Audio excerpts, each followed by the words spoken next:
All right, peace everyone. And this is a special edition of Masterminds with Brother Shem. I have with me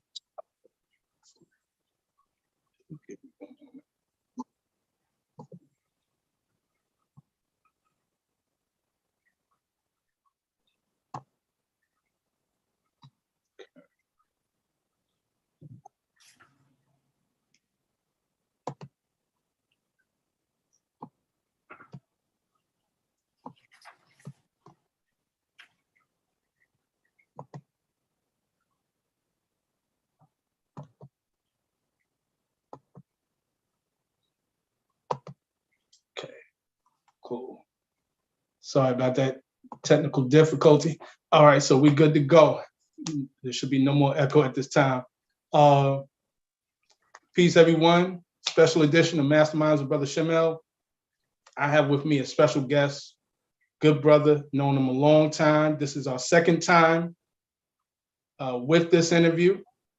And this time you actually get to not only hear the brother, you get to see the brother. This is a brother who I've learned a lot from, not only from his books, but also just by building with him. Like, he's always a wealth of knowledge. And for those who are not familiar with the brother, check out our first interview that we did pertaining to his first book, not his first book, but his previous book entitled Noble Soul. Excellent book about Prophet Noble Drew Ali. And so we're not going to get too deep into, his background and how he got into Moorish Science, because that's already in the first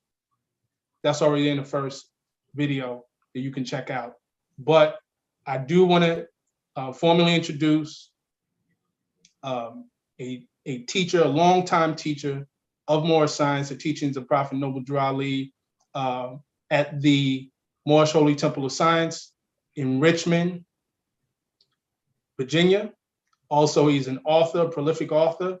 We're going into his third book, which is Eso-Science Wordbook I from the Moorish Holy Koran. We're going to really get into this. Without further ado, I want to introduce to you none other than Brother Eric Mungin Bey. Brother Bey, how are you today? Islam. Islam. First of all, I'd like to give honor to Allah and all divine prophets. I also want to give a shout out to you, Brother Shem, for having me here on the show, you and your family, and praise Allah for you, because it's always needed for different information being presented to the people. And I praise Allah for that. Praise and Allah. Also praise Allah for the viewers that know me. I trust my nephew this time is on here, Ali Mungin Bey, my nephew. I trust, because he said he was going to come on. I don't know if he's on or not, but I trust that you watching, my brother. Peace. Praise Allah. Peace, peace. Well, we're gonna we definitely got some people on here. We're gonna trust that we put everybody. What I'm doing right now, brother, because I'm working on two screens, I'm trying to multitask, is I'm letting people know about the show. So I'm going into our actual invite, let people know about that, and then also posting on the YouTube as well. But brother, we were just having a very profound conversation. Every time I get on the phone with you, every time we talk, we're gonna go in. We're not gonna small talk. It's gonna go deep fast. So what I want to do is, for the audience, this particular book that you have here, Eso-Science Wordbook. This is your third book, correct? Correct. Okay. Praise Allah. Praise Allah. And I just want to say, excellent book. Excellent book. We was already talking about it, brother. Absolutely. First, just get right to it. what inspired you to write this particular book? And I have all three of your books. What inspired you to write this book? That inspired me because when I was in the temple, you have to have a understanding that you are a pupil or a student. And so we had notes. I mean, not all of us did, but I did. It's like you going to school. So I wrote down notes. I wrote down things and I just kept it with me for years. And then with those notes, the notes been compiled to a point where now I got to study these things, because also there was a teacher school, and in the teacher school is more advanced, more information. So I had that curriculum, and also graduated from the school as well. So with all that information, you have to evolve to a point. And then when you evolve, that means that you are learning something that is needed, not only for you, that also can be benefit for the people that comes after you. And so what inspired me was a lot of information was coming to me, whereas it's not really for me, right? So I took that information and compiled it, because when you study something, for example, like the Bible, they have a metaphysical dictionary for the Bible. Some of them don't use it, some use the regular dictionary. Well, in our Quran, the only way you can probably find out certain things is to go to the regular dictionary, which I explain that in the book, which is called The Dictionary Wars. So I wanted to expound on the sciences that our culture, what I mean by culture, I'm talking about India, I'm talking about our culture in Africa, I'm talking about our culture around the globe. And what happened is that we spoke different languages. Now, even though this was written in English, but there's words that were in conjunction with Sanskrit, Arabic, and so that's kind of hard to go back and forth with. But also I use the language of metaphysics, esoteric, and those particular sciences that I knew, I incorporated into the book, which you see, Eso-Science, which means within. So the whole primary of the book is really the study about you that can help you to advance. That's the point, is to help you to advance. So that's the reason why I've written this particular way, so that you can use this tool to advance. All right. So praise Allah. Praise Allah. Praise Allah. You actually touched in on the second question, but I'm going to ask it anyway. So let me preface it by saying that if you go to the back of the book, I'm going to read it.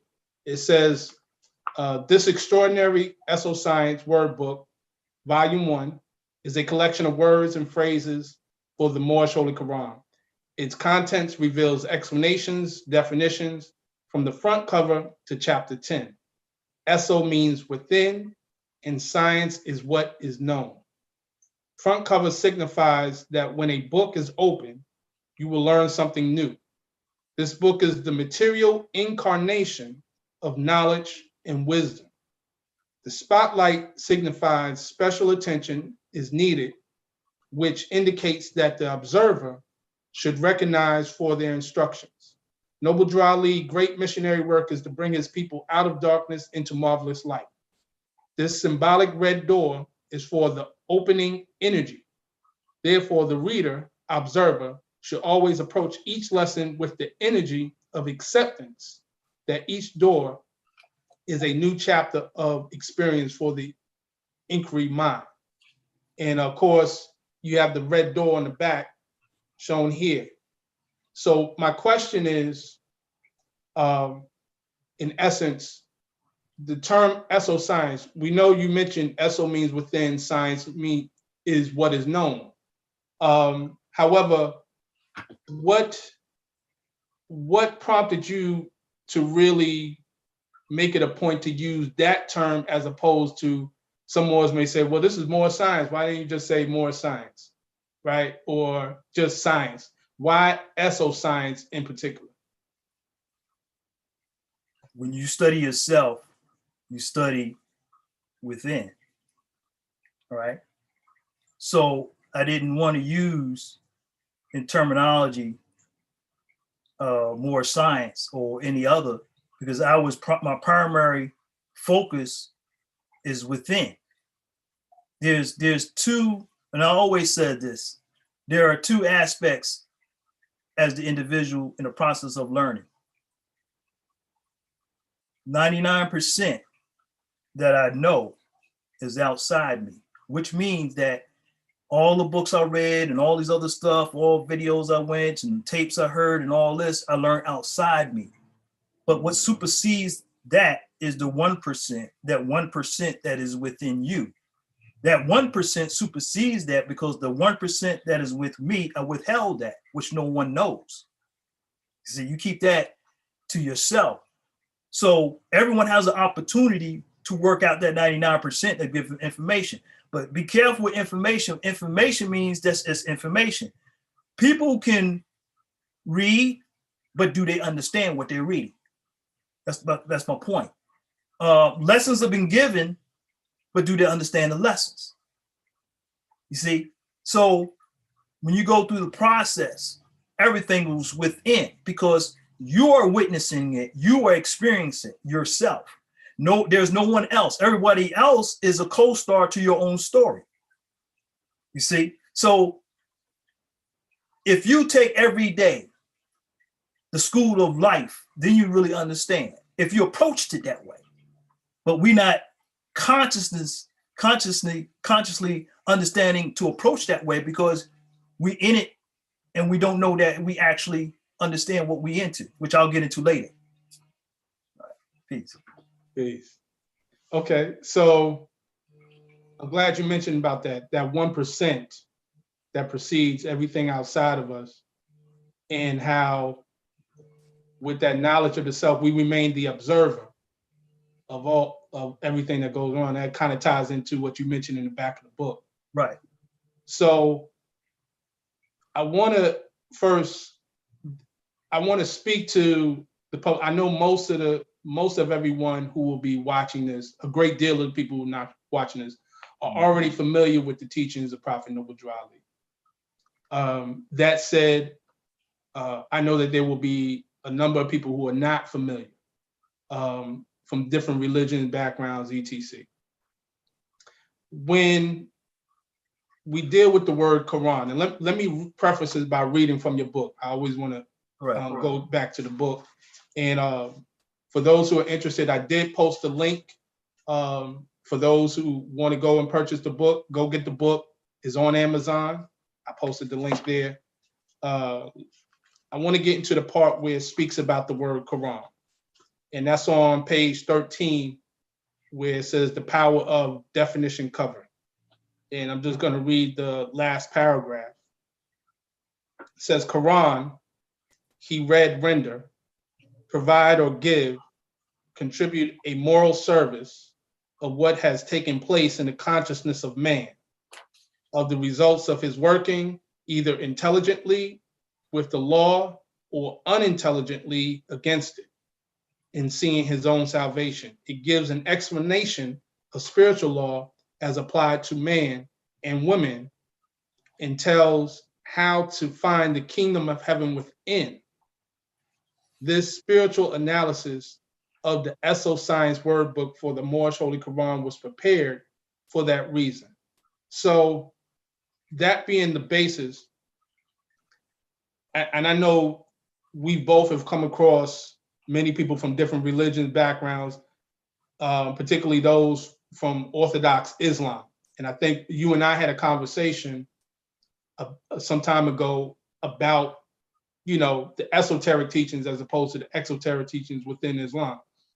what has been your response to those brothers and sisters who may say, well, brother, you say Moorish Holy Koran, but that's not the Quran. The Quran is from Muhammad, Prophet Muhammad, peace and blessings be upon him. How can you say that? What is your response to that, to give them enlightenment?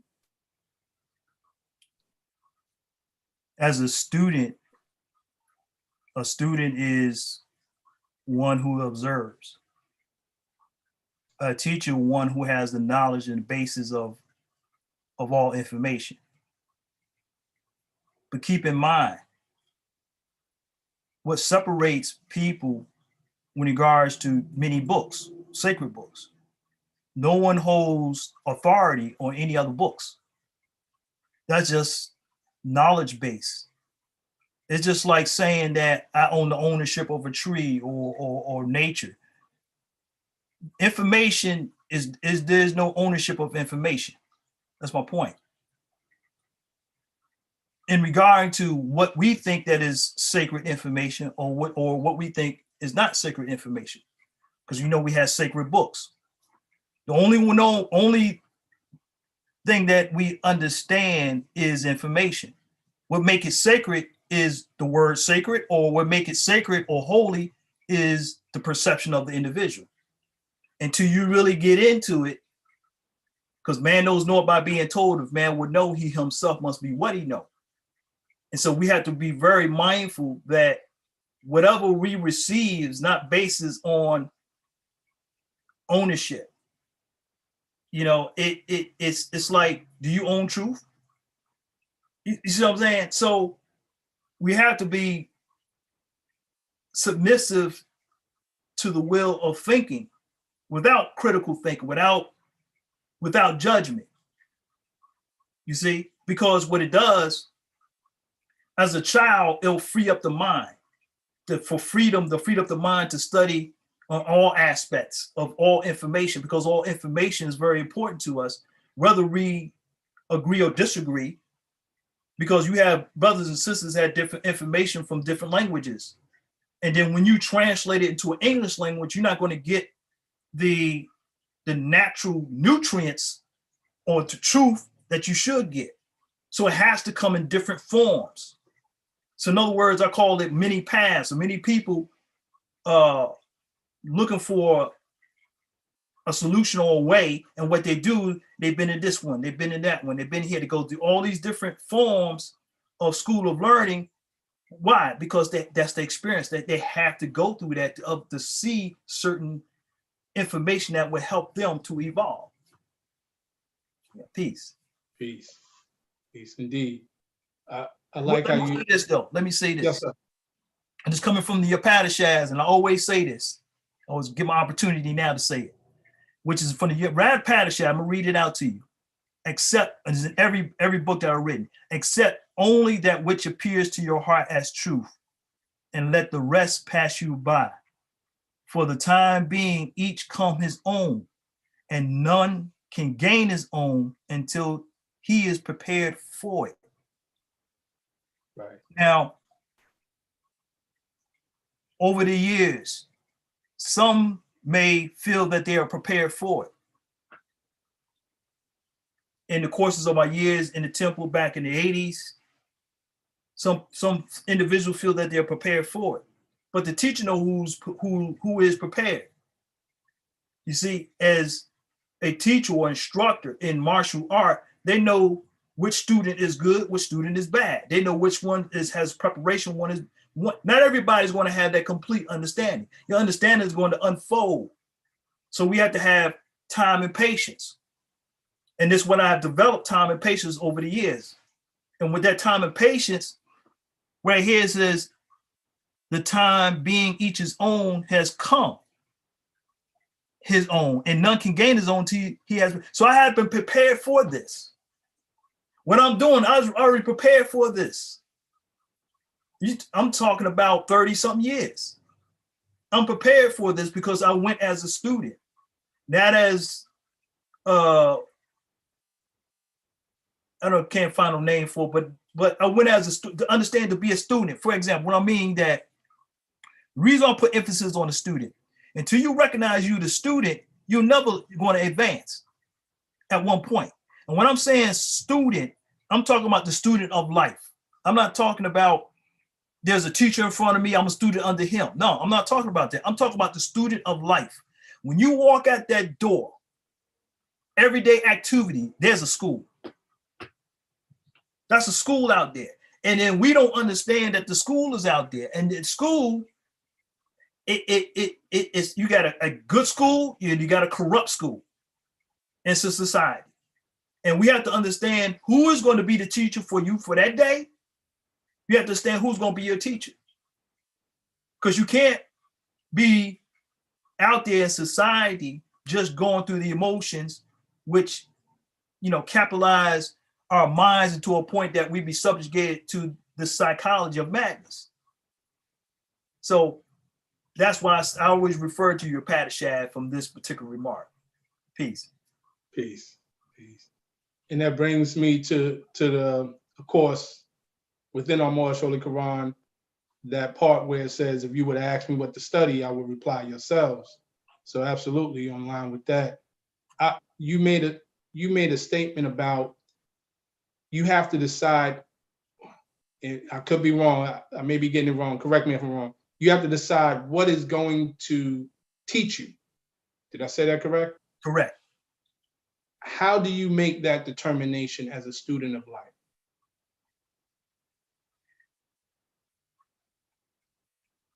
There was a lesson that was given out. Our Grand Sheikh said, you're going to be tested to the very days of your life. If you knew the test, it would not be a test. If you knew he was going to give you the test, it would not be a test. So when that was said, I took that statement and went into society. And every time I come up with a situation, I stop and think. It'll make you think, is this a test? What can I learn from this? So we learn from experiences. I don't take things personally because everything that we go through is an experience. And the best that I can offer is the experience I have. I can't give something out that I have not experienced. I can get something close to the experience, which means that I'm familiar with people who have experienced it, more than one. It has to be more than one, because that's one experience for this one, another experience for that one. But if those two collaborate within those experiences that they have, and I can see there's a point to it, then I'm gonna take notice. Because there's something is more than what the eye see. Let me say this, that I don't know if everybody saw the movie Matrix.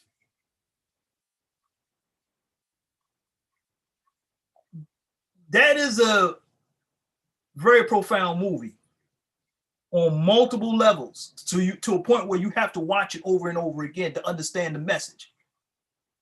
Because there's an underlining within the message when you begin to understand when things begin to unfold, to understand exactly what you're into in society. And now, based on this, is that everyone grew up in society differently, different backgrounds, different states, city.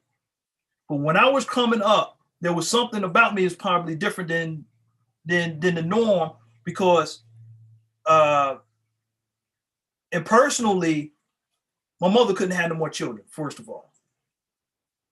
And they found out I was born. That's number one. Number two, almost passed away when I was a child. So when my mother told me these two stories, and then now I'm in the temple, I understand that what I'm here for. You see what I'm saying? So we have to look at our lives individually, so that we understand exactly what you're here to do, help you to assist other brothers and sisters that in need to evolve from this mad, as Prophet Noble Dra said, mad human drama. Peace. Peace. Peace. That's a perfect segue to something I want to talk about within your book on chapter 6, because we had that conversation about where you come from. So let me go ahead. I'm going to start on page 67, and I'm going to read the part where it speaks about the Daystar. But first, before I even do that, brother, I want to read the first 5 verses from chapter 6 in our Moorish Holy Koran. This, of course, is chapter 6, Life and Works of Jesus in India among the Muslims. And it says, a royal prince of India, Ravana in the south, was met at the Jewish feast. Ravana was a man of wealth, and he was just, and with a band of Brahmic priests sought wisdom in the West. When Jesus stood among the Jewish priests and read and spoke, Ravana heard and was amazed. And when he asked who Jesus was, from whence he came, and what he was, Chief Hillel said, we call this the Daystar from on high, for he has come to bring to men a light of life, to lighten up the way of men and redeem his people of Israel. Now, of course, that is in right line with what you just said earlier, but let me read the part in your book. It gives the breakdown of Daystar. It says, Daystar, which precedes and accompanies the sun rising. This is the planet of love, which is Venus. Venus can appear up to 47 degrees away from the sun. During these times, when it rises or sets, a few hours before or after the sun, it can be seen just before sunrise or just after sunset as a bright morning or evening star. The reason Venus always precedes or follows the sun in the sky is that she is interior, sometimes called inferior planet.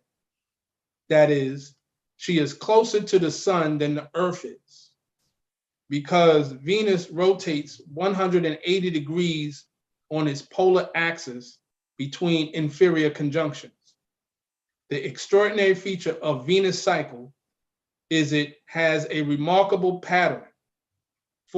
Forcibly emerges a 5-pointed star. And you have the image here of a 5-pointed star. And I'm going to speak about that image shortly. It says the diagram above plots 5 consecutive inferior conjunctions of Venus. This 5-pointed star also represents the star in our Moorish flag. Daystar signifies to bring in an absolute sense, a way or gate said to lead somewhere into moral and spiritual light and knowledge, which enlighten the mind. Now, I notice in that diagram, brother, that particular diagram has 5 symbols on each of the points, and those symbols represent astrological signs. And when I was doing my research, it connects with the 5 planets that are visible to the Earth, to us. Mm-hmm. So I want you to elaborate on the significance of the Daystar as it pertains to Jesus, Venus and all of that, because what it did for me, and I mentioned this to you, it had me read it and look at that section a whole different way. Right. So if you can elaborate, brother. Praise Allah. Praise Allah. The other reason too, in regard to the Jesus, is as you take notice, some of the explanations I used Yeshua at some point. See, because of a prophet that comes to a people, he comes to the language of the people. But once the people pick up the language, the original language, then they use it in a different format. Well, in regards to, it took me a while to figure this one out, because when I did some research, actually a lot of things come to me. And it's like, I don't have to do a lot of hard work or research, and a lot of information come to me. It depends on how you approach it. And if you approach it to find out the application of it, when you approach something, to really find out certain things, sometimes you may have to approach it a little bit differently. And when you find out you approach it a little bit differently, then you have a different outcome. So the connection, because the chapter is life and works of Jesus in India among the Muslims, right?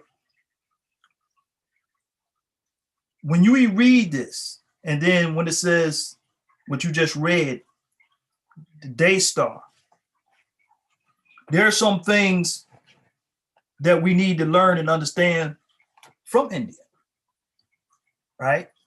Now, the science in regard to information from India, this is the reason why it's in our Quran. Because a lot of brothers and sisters that's not in the temple, that we teach the 18 years that is missing from the Bible. However, there's a lot of information on different parts of the earth. Remember what Prophet said. He talked about in our Quran in regarding to there's so much wisdom to be learned. It'll take you 50 years to find out what I brought you. This is like what? Most over 50 years. We find it, new information going to come out over and over again. So with the diagram, I came across this diagram. I was like, wow, this is interesting because it points out with the flag. But also it goes deeper than that, because if you look at the lost continent of Mu, or the most continent of Mu in the Pacific, you pull up sacred geometry or sacred symbols of Mu, and you're gonna see that star. The Dogon tribe, without telescope, saw planetary stars and lining up without the telescope. That's why it says deeper than, we are deeper than what we actually think who we are. And the prophet's teachings to bring the essence of us out of us so we can be our real selves. The question is, the prophet said, teaching them to be themselves, right? Right. You're not fully yourselves. Nationality is just a part of it, but you're not fully intake of who you really are. Nationality was just the hook, line, and sinker to hook you in. And see, now, once you invest your time into studying who you really are, then you get the outcome of finding out who you really are. So the 5 points: love, truth, peace, freedom, and justice. The 5 fundamental principles. The doctrines of this organization is based upon those 5 fundamental principles. Now, this interesting point that you brought out about the planets, because I didn't really get into in detail with each part of the star with the planetary. That's a whole different subject. And that will lead to, like I mentioned before in the last interview, that will lead to astrology. And that's something really, I'm not really known as an astrologer and all that. It's just certain aspects to it. But now I see that I'm going to have to take time to get into that planetary with those stars and the points. But going back to the 5 fundamental principles and the points is to understand love is more deeper than we actually understand. The 5 fundamental principles is more than what we could understand. That's just the surface. When he said study these, and actually you're supposed to study each principle each year. A whole year studying what love is, that you need to learn love instead of hate. Because if you don't understand what it really is, you're always going to repeat yourself until you really understand what it really is.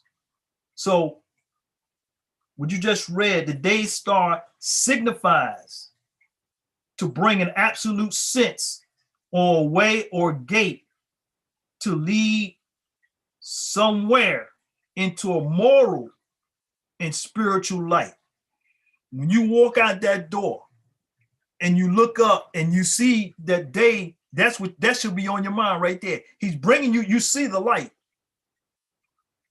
And you have to have a moral and spiritual light and knowledge which enlighten the mind.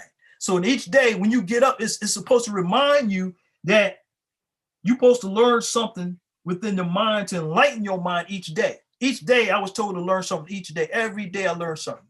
I made it my obligation to learn something every day, even if it's small or whatever. But when you walk out and see that, and of course we all see it, but we have to recognize nature. And when we disregard recognizing nature, we actually is a reflection of disregard ourselves.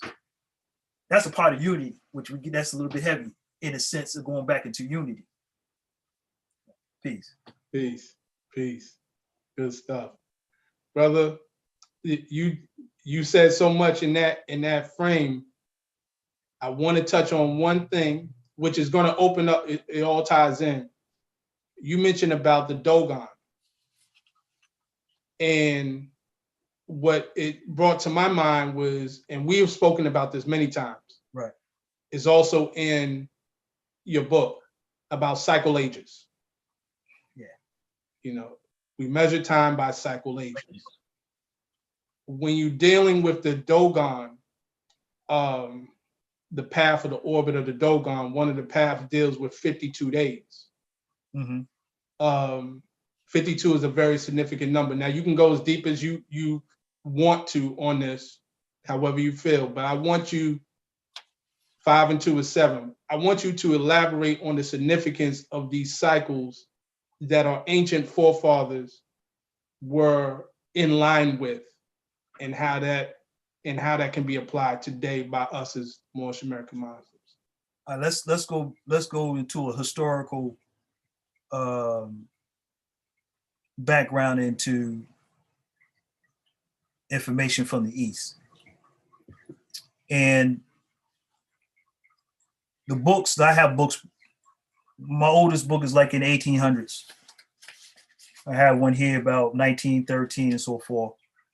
And then you had these schools of thoughts, which is in my Noble Soul. You had different schools of thoughts. And I broke down the origins of these schools of thoughts that had our history, our lessons that our forefathers had under the Moorish Empire.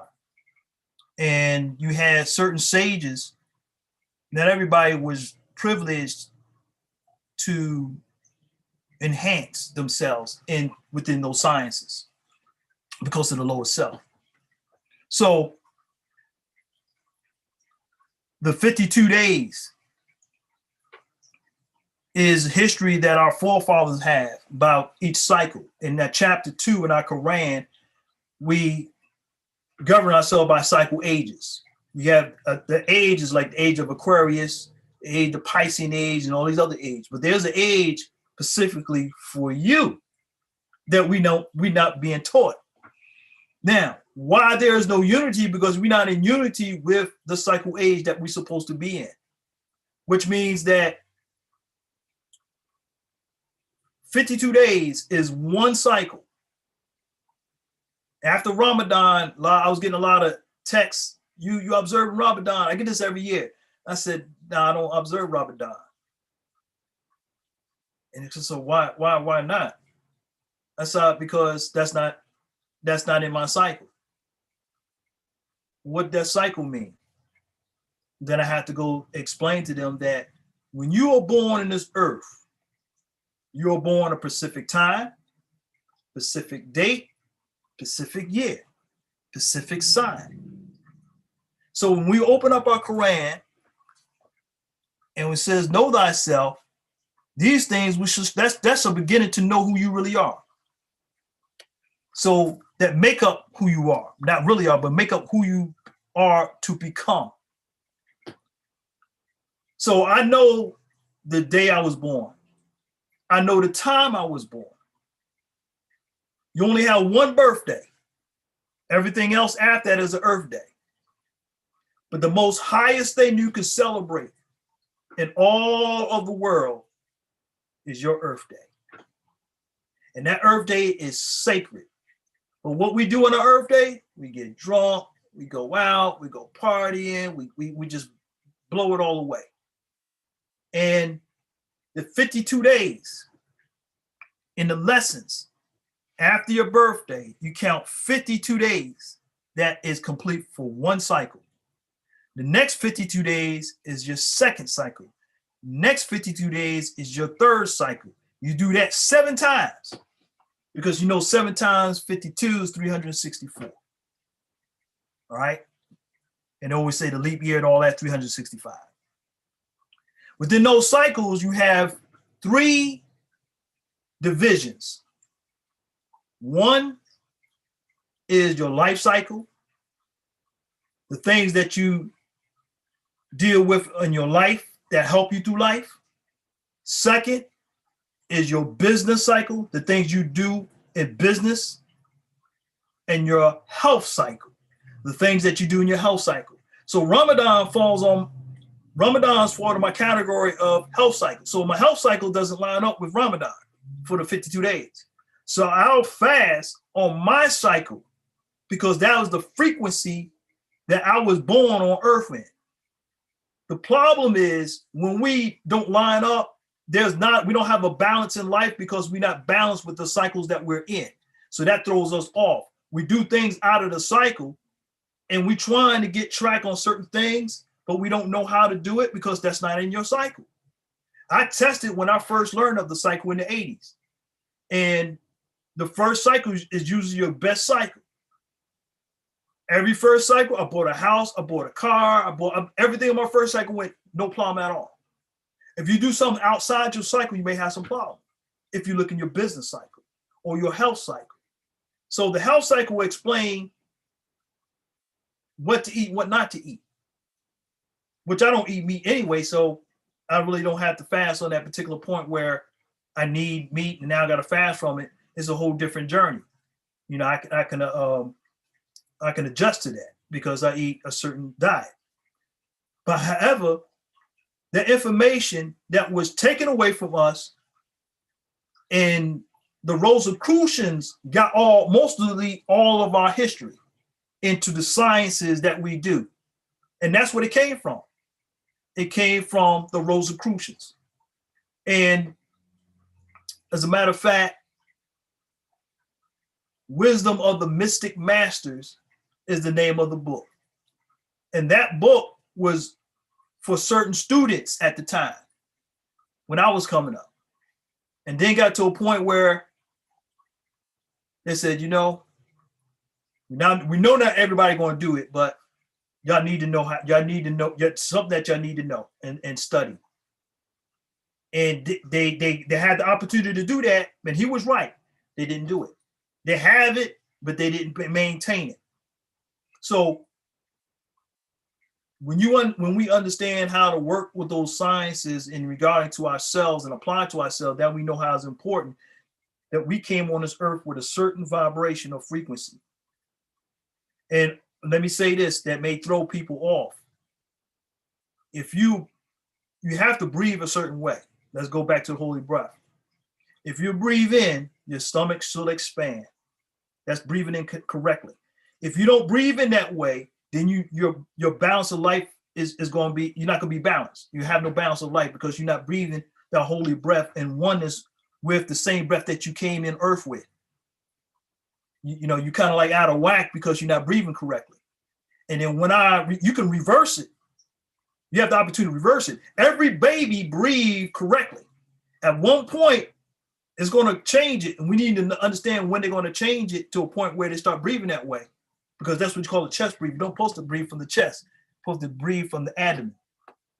So it's like blowing a balloon. Take something, blow a balloon, the balloon expand. That's how your stomach should expand. That's how you get your energy.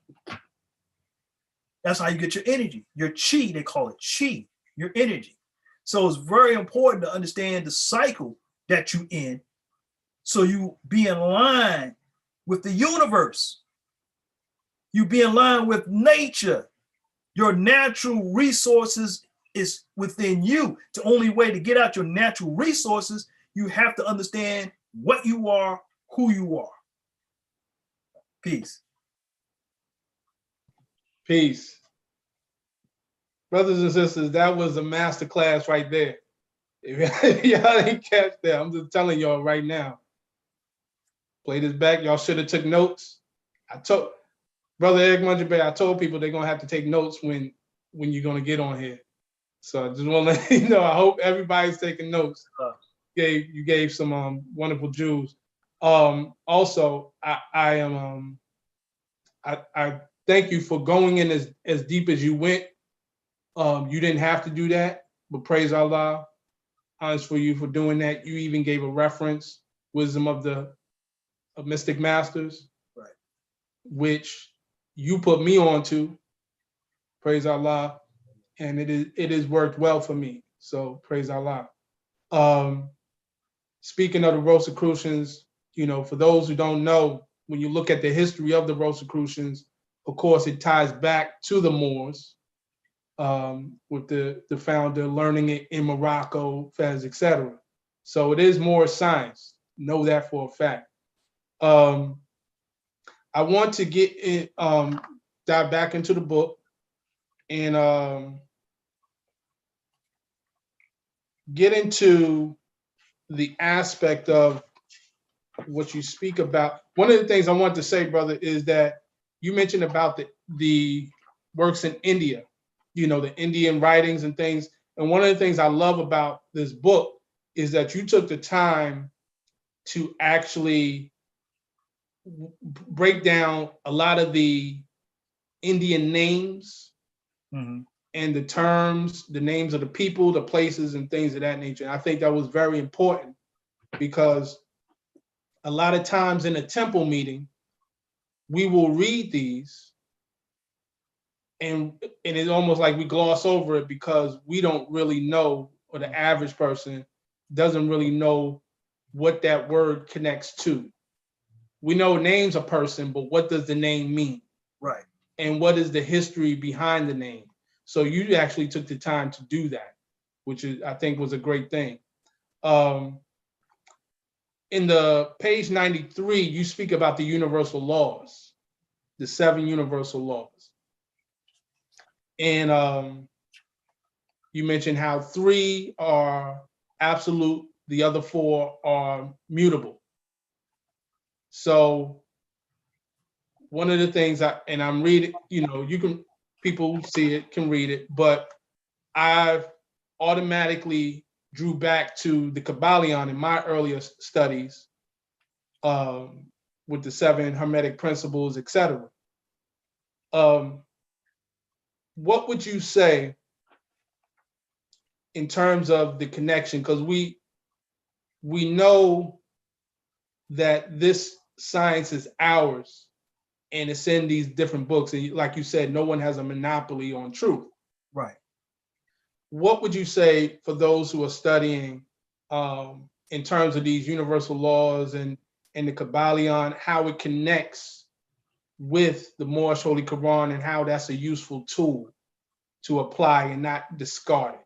What would you say to that? In some of the Hermetic laws, in my book, you see it in the Quran. I'm not going to give it all away, but there are certain chapters where in the book, you'll see it, like vibration.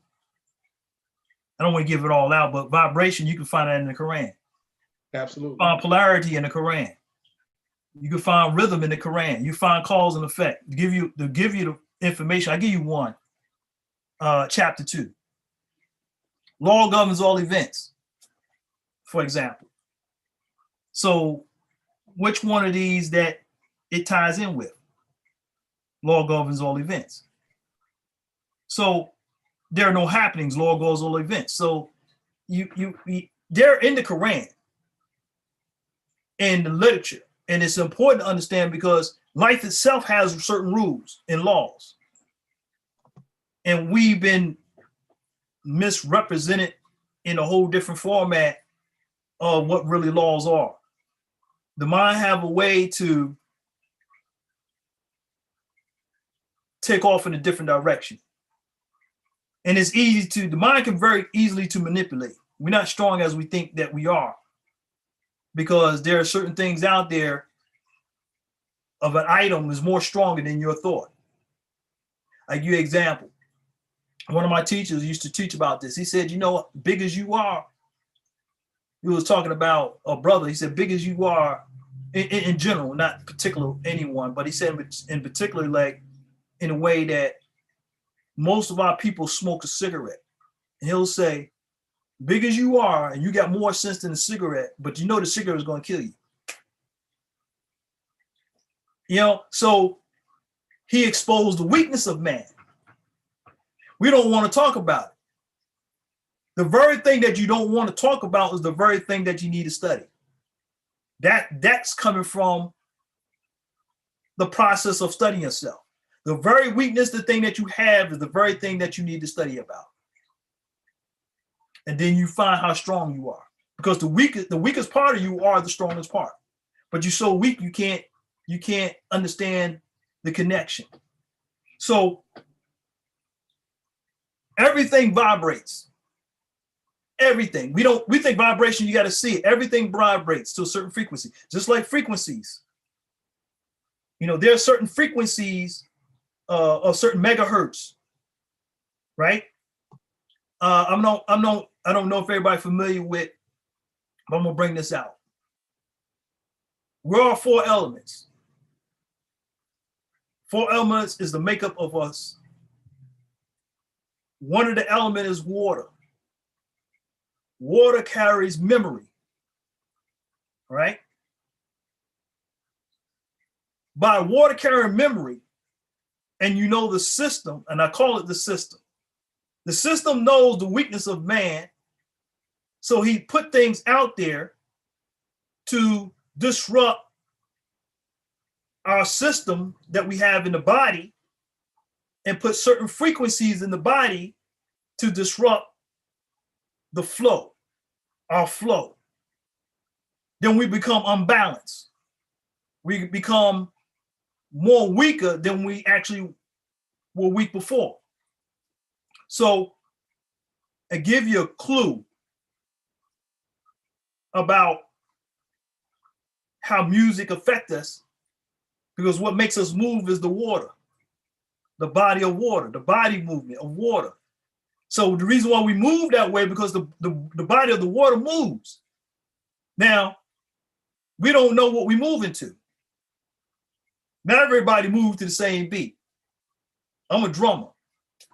You dance to my beat, but I can alter the beat. If I alter the beat, it'll change your way of dancing, and then it will throw you off balance intentionally.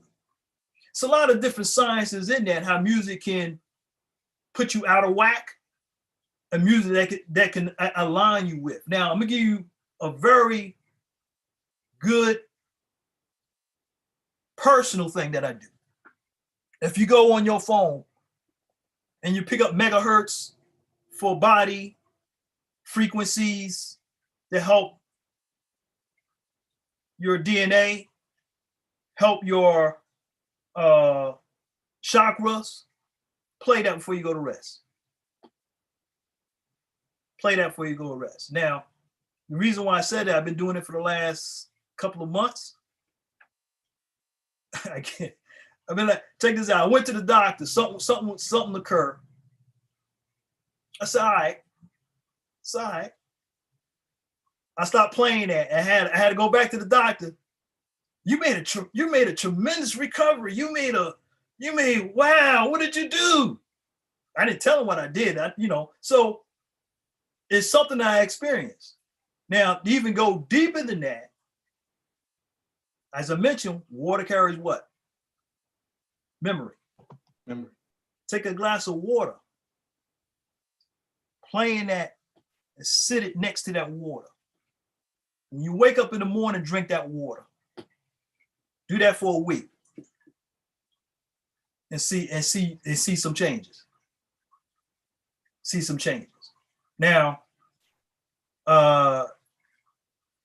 there are different frequencies. You have to listen to them and tune to them. There are different. There's a lot out there, but if you go to the bowl sound, if they have something with the bowl with the ring around it, The Tibetan bowl. The what? The Tibetan bowl? Tibetan bowl. Gotcha. Use that because I use that sound in meditation. Because that's our ancient instrument for frequencies. The earth has a frequency. You know, so you have to tie in with the earth frequency.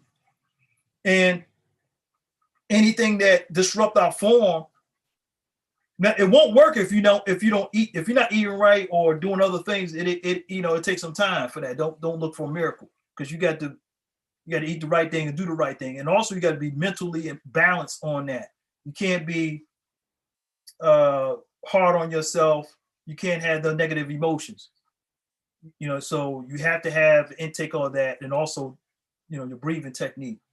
So these are the things our forefathers had, and it was taken away. And that's why it's important to understand that we need to do, because look, who's going to teach it to the young ones that's coming up? Who's going to teach it to the little ones?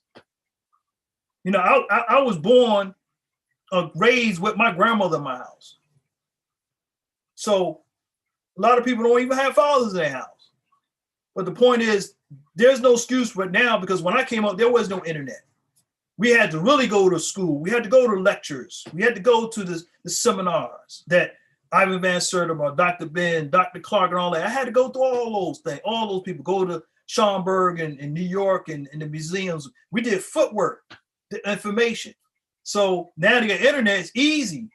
But the part is, there's a lot of information, but there's a lot of disinformation. Now, it's not to say what is right and what is wrong. I'm going to give you a scenario about that, just like I did in my last one. You have two opposed different individuals. One side see a 6, one side see a 9. They're going to argue to see which one is right. If they switch sides and then continue to talk, and now they can discuss or a correct solution to see what is right, not who is right, what is right. Until we understand that point, we're always going to go back and forth and find out, was this true or this false, and not understand it, and don't take it personal. We take things personally. One of the things, the lessons of life, do not take things personally, because now you own ownership to that emotion. When you own ownership to that emotion, what it does, and you have hostile, you have to find out what type of emotion that you have in real time. When I mean real time, at that moment, if someone says something and your reaction is a real negative, that's the part where you need to understand where is that coming from, because that's the lesson that you need to learn. That's the absolute lesson that you need to learn, because why are you feeling that way? Because you really don't know what the other persons went through or going through, or what their information is based upon. You disagree with that, but you put out your own negative on that point, to a point where now you lose your power. That's how you lose your power. When you get angry, you're gonna lose your power. When you get jealous, you're gonna lose your power. And we take our power and we be powerless. And not understanding how did that happen. So it's like Superman weakness with kryptonite. It's the same effect. And then we lose our reality, because now our perception is not what it should be. You know, and our perceptions, we have to really understand exactly how that works, and understand how it functions within us. Because your perception is altered from somebody else's perception. Because we're not in real reality to understand our true perception. We operate on someone else's perception, not knowing that, but we use our perception because it came from somewhere else, but don't understand that it did. You understand? I do. We're external beings, so we formulate our perception from outside of us. Exactly. Right. Exactly. So when you reverse your study within, it's all personal within. So that's what I did with the Quran. Like, like I said, I grew up in the house with my grandmother. Grandmother was the mother of the church. And my father was a Muslim. My father was in the temple. My uncle was in the temple. So as a child, I was like, whoa, what's going on? What's going on? And then with the point when I began to learn and study, and then I began to see and grow a lot of information, now you begin to, evolve to come to some point of knowledge, of understanding. So that is an experience that I have. Everyone is different. But the main objective, the point I'm getting out, everybody that have a life went through some traumatic experiences. And you have to go through that. Chapter 1, everyone has to suffer. Everybody on earth has to suffer. At what length, I cannot tell you. Some people psychologically suffer more than the physical because it's there every day. People deal with that but don't want to say it. But you can help yourself by opening up to yourself and bring realization about yourself and study. When the Quran, and this is the teachings of Jesus teachers, Elihu and Salome. There were Jesus' mother teachers. Now, I teach in a way that when I look at the Quran, the life of the 18 years of Jesus, and every hall of learning I will sit, he's taking you, that lesson for me is taking me on a journey of every hall of learning. When you open up the chapter, every chapter is a new chapter in your life. We have to have that. That's my approach. Every hall of learning is, every time I take that chapter is a hall of learning. I don't look at it as in a way that I used to. Jesus said this, Jesus went there, Jesus did that. Now I'm looking at everywhere he went, I studied, so all right. And what you just said before, the places, the name of the places in the Quran, they have a spiritual significant meaning. And it's a science that's deal with metaphysical landscapes. Because everything has a reason. Everything is with a purpose to a certain degree. Now, some things are there for you, some things are there for somebody else to pick up on. It's not going to say, hey, study me, I'm a part of your life. It don't work like that. You have to acknowledge it, because that's what unity come in. When you unify yourself on a vibrational frequency, emotional frequency, because you have 7 bodies, which we're not going to get into. We talk about 3, the body, the soul, and the spirit. But you have 7. All right. Your ethereal body, you have the emotional body.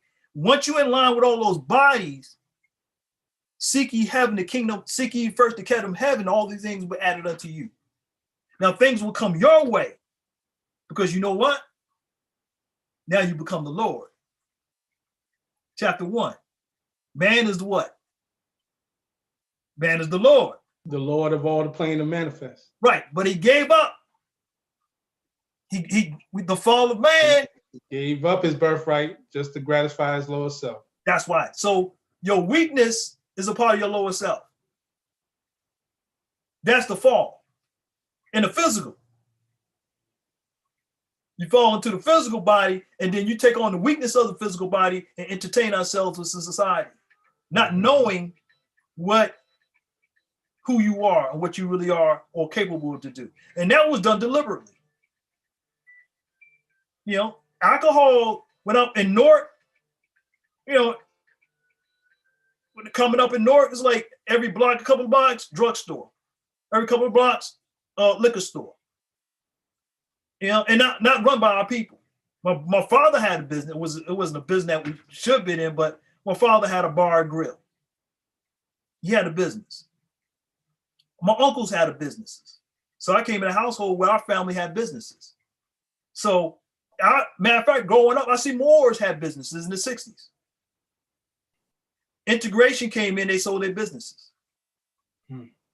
As a child, walking in and see nothing but Moors, turban and feathers, and they got a lot of businesses, that was an inspiration as a child. So, and this was in Newark? Yeah, it was in Newark. Springfield Avenue, Temple number 10, back in the 60s. Yeah.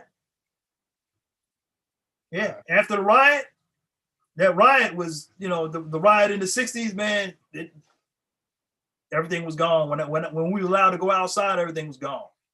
Wow. But my father, a quick note, personal note, my father's pulled down the shades because they were shooting and they got the tanks. He took his fez. He said, "I'll be right back." Put on his head, left the house. Praise Allah. Praise Allah. Praise Allah. That's a testament right there, brother. Yes, sir. Indeed. Indeed. You once again, thank you, brother, for all that you sharing with us and you have shared with us. I want to give a special acknowledgement to everyone who I see on the chat at this time. Brother Raz Bey Sheikh, Islam, brother. Brother Frank Padron, Islam Frank from Hollywood, Florida, Islam, brother. Wow. Royal son Alindi Ill, that's brother Kerry Alindi Ill, Islam. Oh. That's great teachings and interview. Honors to you, brothers. And we have the millionaire Sheikh. I know that's Sheikh Nasir Ma'at Ill, Islam family, Islam. More. So honors to everyone who's watching. I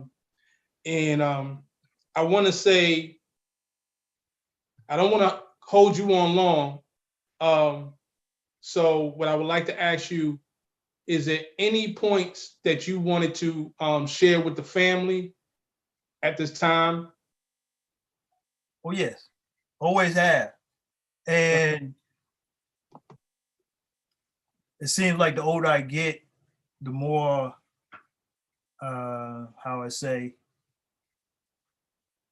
inspiration, because I know it's not for me, it's for the next generation. But on my next book, I'm writing 2 books at the same time. So of the Esoteric Wordbook II. The reason why it's going to take some time, because, following chapter 10 is chapter 11. Chapter 11 is deep. And I'm trying to present it in a way, it's going to take you a little bit out there in a sense. And I'm fine with that, because that's what it was taught to me. And then now I see that, oh, wow, it is. Yeah, wow. So go back to Quran for a moment. I'm going to read to you what you just said. I said about the Quran. Yes, sir. You have a K, you have a Q. Mm-hmm. All right. We make our own debates. Our old school, we don't debate. We sit, if we have a misunderstanding within communication, what is right and what is wrong, I just explained that. We just reverse roles to find out what is the truth. That's all I'm here for, find out what's the truth. I'm not saying that I'm right, I'm not saying I'm wrong. I'm just expressing what I know, what I was taught, and so forth and so on. What I do is I observe,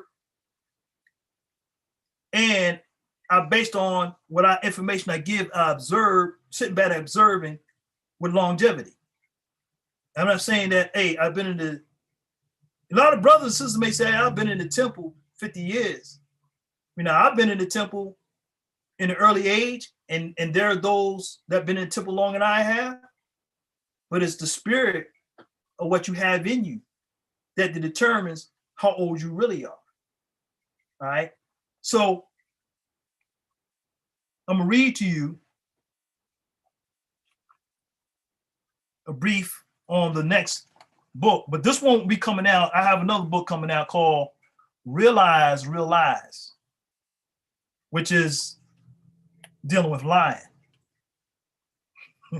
So go back to Lamas. Lamas asked of understanding, what have you to say? And Jesus said, it is the rock which man builds himself. Now, what is the rock? The rock signifies the sole true foundation. The rock is the record in which we reach reality at last. Once you build that rock and you build it, that's the record which we build on of the real reality. My reality is different than everybody else's reality. Everyone knows. That's why I said the metrics. Everyone don't share the same reality. Some realities alter. We on drugs, but don't understand that we on drugs. That alter your reality. You know, anything could be a drug. Anything could be a drug, and we have to understand what is a drug. So, the Eso-Science Wordbook I from the Moorish Holy Koran was submitted to you with information that will provide you to study more in depth. All right. Yeshua, Jesus, life, works, and teachings in the Moorish Holy Koran was to get you to open your mind, which signifies disclosed knowledge.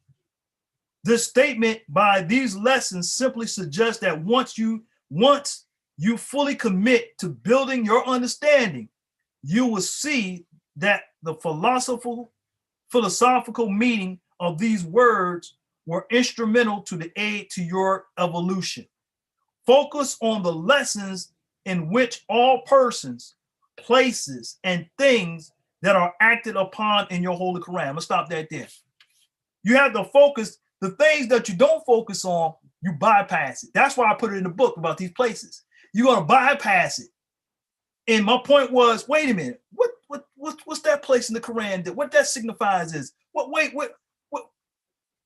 the crossroads? What you have to understand what the symbolic meaning of what it means. So even the feast. Every time you turn around, we having a feast. You gotta understand what feast is. It's in the book. All right, the Holy Quran. The K. I didn't say the Q, right? The prophet brought the K, right? He spelled with a K. All right, let's look at that for a moment. The K is a symbol. In numerology, K's signifies the 11th symbol of the alphabet. 11 is a master number in numerology. Numerology will go from 1 through 9, and then it's 11, 22, 33, 44. The double ones are master numbers. So the Quran was masterfully written in a way you're not going to get it until you understand, until you open up. Let me say understand, until you open up to your understanding. That means limitations are off. You're not going to limit me for this particular answer or this particular understanding. I'm going to reach more than that. What can I find? That's when the will comes in. That's when you put your will into it. All right. So 11 means the psychic master. For the nature of 11 to dwell into the mysteries of life. It is the number of light. Light means consciousness. And the Bible says, when he said, like God said, let there be light. All right. What is he referring to? Was he referring to the sun? Let there be light. No. He was referring to let there be consciousness. Light is the chapter 2. Yeshua who brought the light. Light represent knowledge to the world, but he brought a light unto like any other light because there became the mysteries. Just look at the K. The K, if you look at a K, a capital K, all right, it's representing the opposite in nature. That's what the K does. K is divine love and human love. Divine love and human love. We know what human love is. We have no idea what divine love.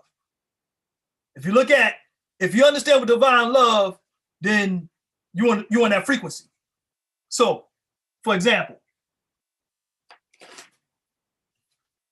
I wrote something a long time ago and I put it down. My thoughts come out. And I wrote this down in 2014 at 10:54 p.m.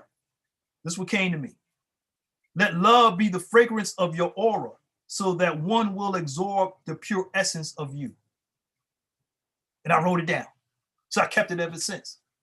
But since that was on the subject of love, we haven't really experienced love, divine love. Human love is different. Once again, Venus is the governing planet of love that rules it. The upper part of K have two parts. Actually, there are two V's, if you look at it. The upper part of K meaning the reach upward for the light and be receptive to the highest awareness of intuition. That's one of the signs that was taken away from us, intuition, which is telepathy. We saying, oh man, that's a coincidence, man. I just thought of you, man. Get ready to call you. That ain't no coincidence. That's intuition. We don't put it to use. They hacked into our system by creating telephones, cell phones, where our forefathers communicated. I got a thought, I sent it out. All right, I got your thought, pick that up. We do it all the time. We don't acknowledge it. We don't enhance it. So if you get the book Wisdom of Mr. Masters, it's going to give you some lessons of how to train your mind to be more receptive to it, which was good for your spiritual health. Now, the lower part of K suggests that your feet are firmly placed on the ground, indicating material influences. So the K is up and down with the V. Is a V up and down of the K. So that was the opening remarks in interview in my book of the next one. But like I said, I'm also going to go and talk about Sanskrit and Arabic. I'm going to give you the symbol of the similarity. Om is a sacred sound. Allah is a sacred sound. It's a mantra sound or frequencies. So, for example, if somebody hit the elbow, what are they gonna say? Everybody say it. Ow. All right. That automatically come out of you. That's a sacred sound. You know. So, I'm gonna read you one more because I'll talk about the language of the Quran, which is basically, for my teachings, Sanskrit and Arabic. I'm not fluent in Arabic and not fluent in Sanskrit, but I'm more in tune with Sanskrit for some reason. And because I was going to do this Eso-Science Wordbook, but check this out. As an adept, I can do an Eso-Science Adept book, but which I wouldn't do in Sanskrit. But I dropped a little bit in the book, in a sense. I drop a little bit in the book, and then the next one it will be in the next one a little bit in Sanskrit and Arabic because I start off with that. Now I don't know if you see the symbol. Hopefully you can see the symbol. Yeah, I see it. You've seen that before, right? Yeah. All right. So, and Pali was another language, was equivalent to Sanskrit at the time. Most of the writings of Buddha's teachings and so forth was in Pali or Sanskrit, but they were probably the oldest. So I go into that. I kind of want to cipher, I'll put this out, the cipher things. The books in the Quran, these are the books that you need to get. He's telling you what to get, the books that you need to get in the Quran, in chapter 11. The Rig Veda, the Sam Veda, all these, the books by Gautama, the Avesta, the Vedas. I have like the Upanishad. Those are the blessings that you need to have. That's why you put it in the book. Mm-hmm. Until you understand and read those things, then you can't line everything up with what he's trying to teach you. You know, the knowledge of it. So because once Jesus, he gained many titles, and when he gained the title of enlightenment, which means he became the Christ, he became the next Buddha. Talking about the Quran. Once he went to that light, became the next Buddha because the light went on. The light went. So you can become who you really are if you take the time to study it. But we are misguided by society. And one of the things that, let me go back to something, the workshop of the mind, the tools.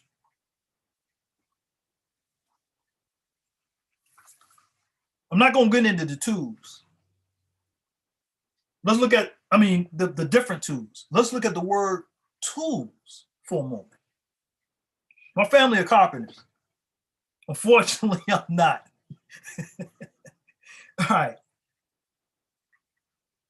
I'm going to start off with the one symbol of the tool. It starts off with the capital what? T. T is 10th in the Hebrew language. It's number 9 in the Hebrew language letter. It's number 20 in numerology. But the T represents the serpent. The serpent represents wisdom, which represent the Kundalini force. When you see the T. T, if you look at it, the T has a rooftop. That's protection that wisdom gives. 9, complete its exam and acquire wisdom from all that has been learned. The wisdom we gain is the protection to use as a roof, protects us from the elements. The T has a horizontal bar that is the roof of the letter representing that protection. All right, so if you go to this particular tools in TOOLS tools are written down. It's not in the book. This is something I was doing for student purposes. But if you go down in the book and these symbols represent something which says tools, and you get a whole different take. It gives you a different mindset of understanding these particular tools or the workshop, because you have to deal with these tools where they're there for. And so when we understand that and use these particular tools that govern. Now, the tools in regard to the Quran, and it talked the 12-step ladder. 12-step ladder is in chapter 23. That's the 12-step ladder. Misery, benevolence. Those are 12-step ladders of the degrees that we have to learn and go through. Now, let me go through this, and then I'll let you have some remarks. Remember earlier today, I said I got something I learned today. Yes, sir. And today I will study on Sanskrit all day. Okay. All day. And ancient Sanskrit language was handed down. And there were 9 rules you must know. This kind of like, wow. 9 rules that you need to know. Rule number 1. Are you ready for this? Hold on now. Rule number 1. You will receive a body. You may not like it, you may hate it, but you will receive an entire period of this life about this time around a body. Rule number 2. You will learn lessons. You will enroll in full-time informal school called life. Each day is the school you will have for the opportunity to learn lessons. You may like the lessons, or you think they were irrelevant or not. That's lesson number 2. Number 3, there are no mistakes. Just like there are no happenings, only lessons. Growth is the process of the trial of error, experimentation. The failed experimentations are as much as part of the process as the experiment that ultimately works. Number 4, a lesson is repeated until it is learned. We're always going to recycle our behavior because we haven't learned. A lesson will be presented to you in their various forms mentioned earlier today. If you catch up what I was saying in the past, I'm bringing it to a close with this. A lesson will be presented to you in various forms until you have learned it. Then you can go to the next lesson. Remember, I just said, when you walk out the door, you're in the school of life. Every day you're going through something. There's a school. You don't even know you're in the school. Mm-hmm. All right. And you don't know what the lesson's going to be. So some of us don't, you're skipping your classes when you're not up, when you're skipping your class, when you're not in tune to what's really going on. It's amazing. When you understand, you sit back and like, wow. Number 5, learning lessons do not end. This is the real thing. There are no part of life that does not contain its lessons. If you are alive, there are lessons to be learned. You go to chapter 1, what it says after that, after the physical plane, where we gonna go to learn lessons, right? It doesn't end here. Plane of soul. Exactly. It doesn't end here. What you learn here determines when you go on the other plane. So if you didn't learn what you need to learn here on this plane, you're always going to recycle. 6, there is no better than here. When you are there has become a here, and you simply obtain another there that again look better than here, which simply means this. The planet Earth is the lowest of all frequencies because we came into form, into matter. And that matter, we inherit our weaknesses. And then we took on and strayed away, debased ourselves because of the weakness that we have. And we don't confront our weaknesses. Earth is a playground because we have a body. We can entertain the body, entertain the senses. We're ruled by our senses. Things that sound good to us may not sound bad for others. What sounds bad for others may sound good to those. So everybody can pick and choose because we have that particular mindset. Number 7, others are merely mirrors of you. You cannot love or hate something about another person unless it reflects to you something you love or hate about yourself. So that's a science nobody understands. And I give you a true lesson I always say, and I give this out because of experience. I had a situation,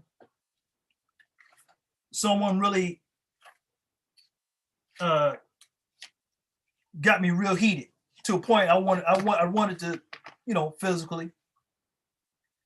In real time means at that time I was enraged. I was like, man. And I sat there and I thought, and I bust out laughing. Because in real time I realized the weakness was that, man, that I did diminish my own power to somebody. Because nobody can make me mad. Nobody can make you angry but you. And I started laughing because, man, I fell for the trick. Something I should have known, but I had to experience that. I mean, brother, man, I'm gonna tell you something, man. I was real heated. I was ready to look. I'm from North. I was ready. I'm ready to defend. I was ready to eliminate. I mean, I'm not talking about killing. I'm talking about in my form of way of thinking. I'm talking about popping your arm out, popping your leg out, break a limb. I mean, I'm talking about some damage that you're gonna remember me when you can't walk. You're gonna remember me when, things like that, or you can't see. But I'm not gonna take you out like that. But anyway, in the real time, I caught myself and I bust out laughing. And I said, praise the Lord. I repented, and so I forgive myself even. But that was a lesson I had to learn. That's my point. That was a lesson I had to learn. Let me go to 8. What make you of your life is up to you. You can make whatever life you can make, it's up to you. You have the tools and the resources you need. What you do with them, that's up to you. The choice is yours. So in other words, you have what you need. What the problem is, I brought what you need. It may not be what you want. I brought what you need. It's up to you now. It's up to you to find out who you really are. What I am is not you. What you is not me. We're trying to fit everybody in to me and I or you. It's not like that. The Quran, each part of the Quran is helping you distinctively for you personally when you really understand that. Number 9, the last one. This is the one. The answers lie inside you. The answers to life questions lies inside you.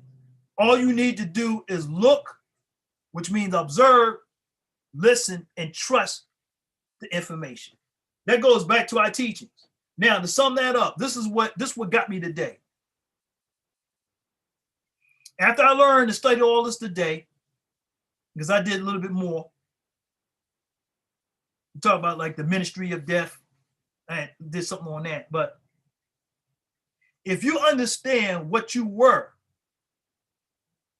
you will understand who you can become.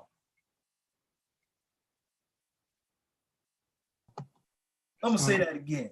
If you understand who you were, you will understand who you can become.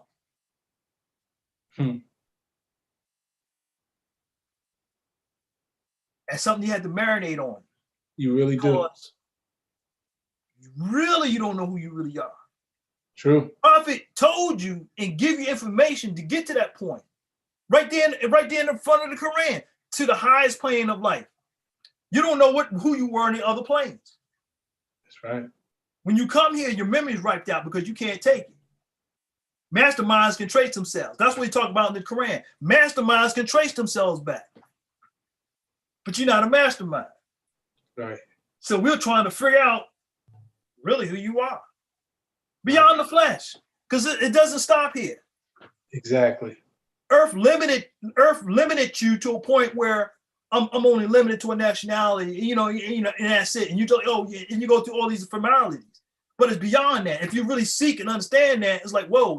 When I looked and realized that it's beyond this is beyond than the average nationality. He goes beyond that, but who understood what he was talking about?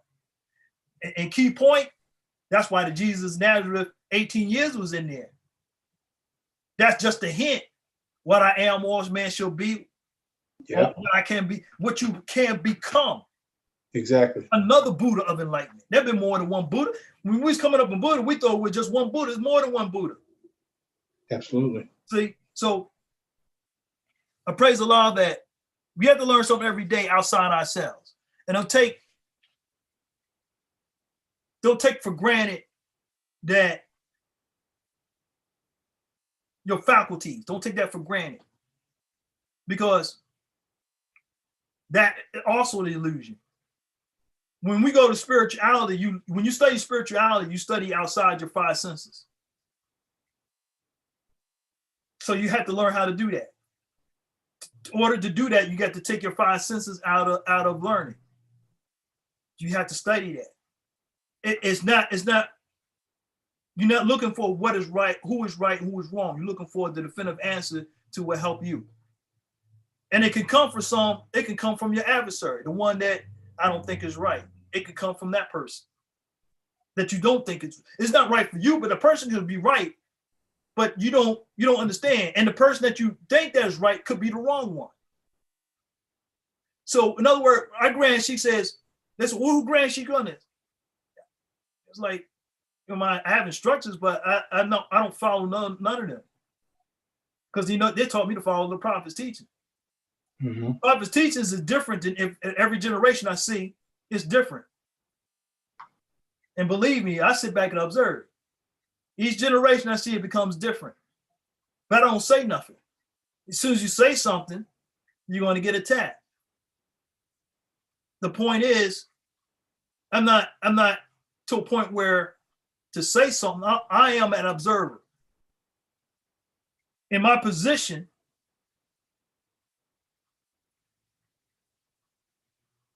a part of an adeptship is a silent brotherhood. Silent brotherhood goes deeper than you actually may think. I have a whole lesson. I create a whole lesson on that. Because when they say silence is golden, that you understand why it's called the silent brotherhood. Matter of fact, one of the monks, one of the lessons they have, you have different chambers. If y'all like kung fu movies, I have a lot. I got a collection like 80. So the 36th chamber. I don't know if you've seen that movie, 36th Chamber, right? You see that movie? The 36th. Yes. Yes. When he mastered all of them, he created his own chamber. Absolutely. All right. Yep. In the different planetories, the different dimensions, Buddha transcend to a dimension, then he has his own, in other words, he has his own chamber.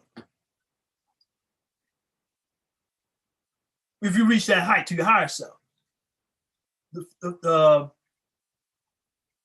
All the master sages, the divine prophets, that's real high in a vibrational frequency, when they're on those higher dimensions, they create another dimension.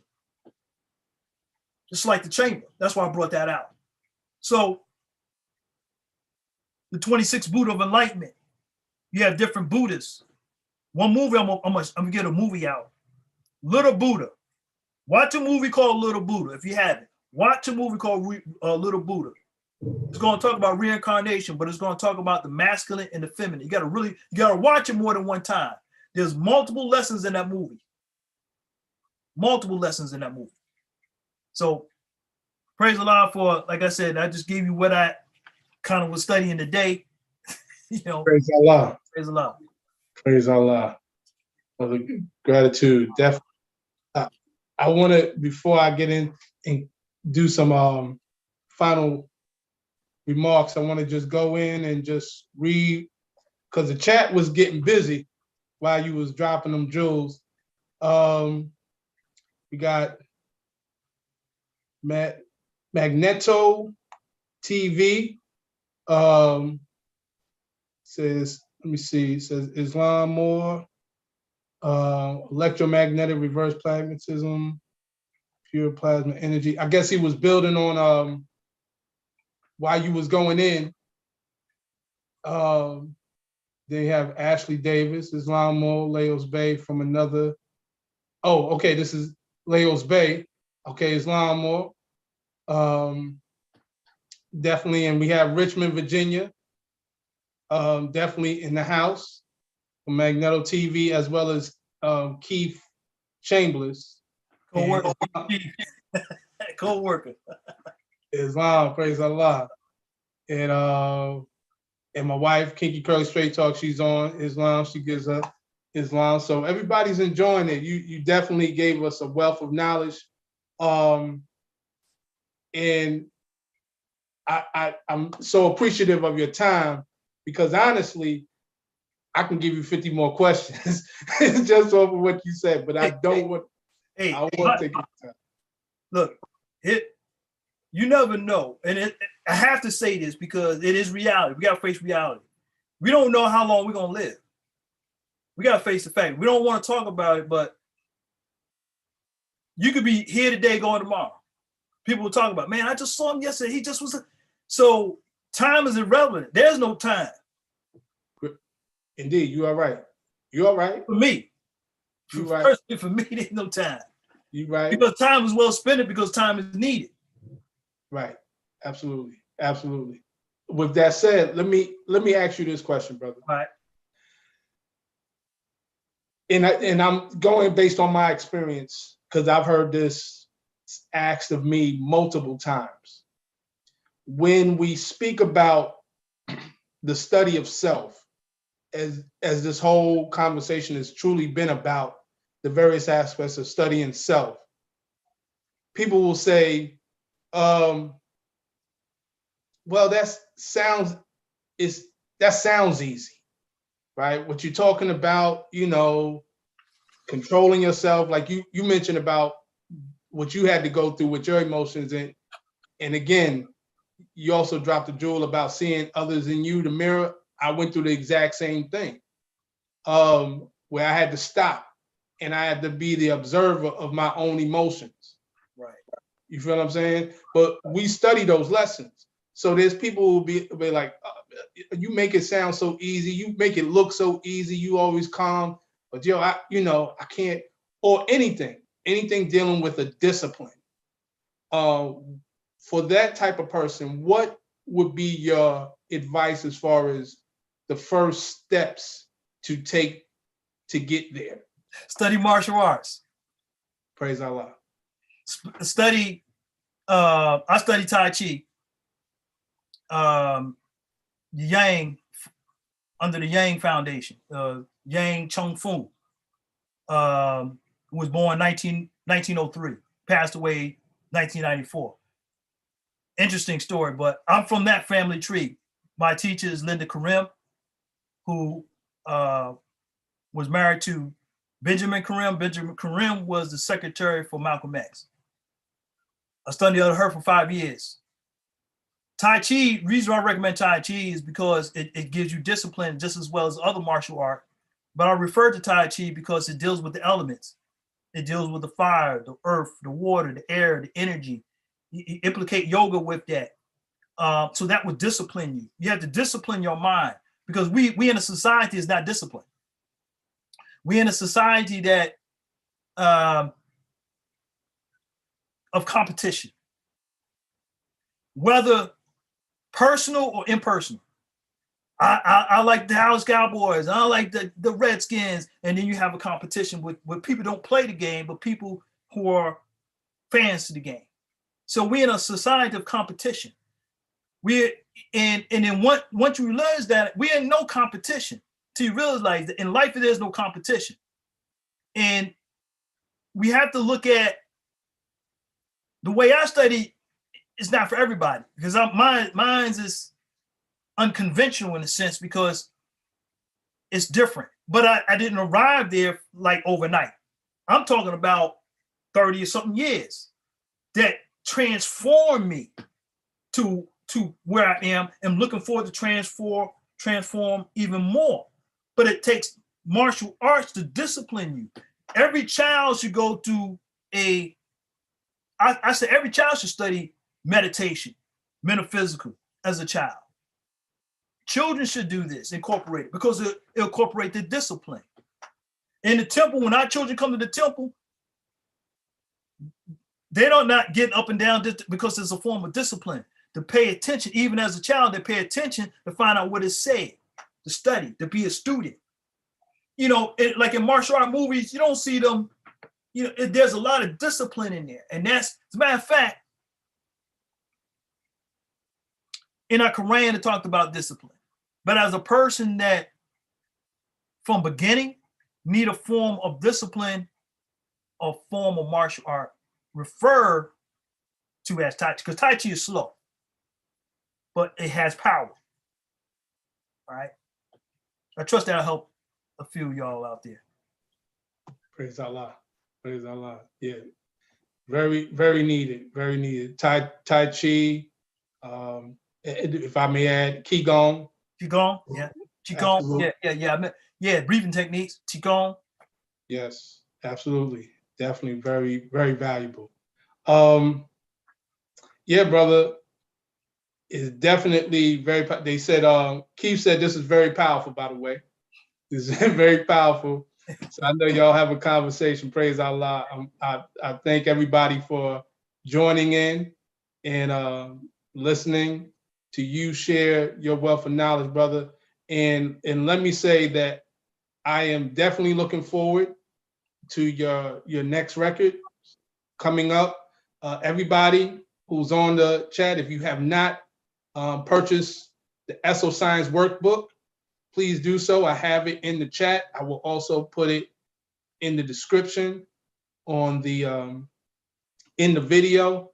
And brother, once again, as you always know, it's always a pleasure and an honor to build with you.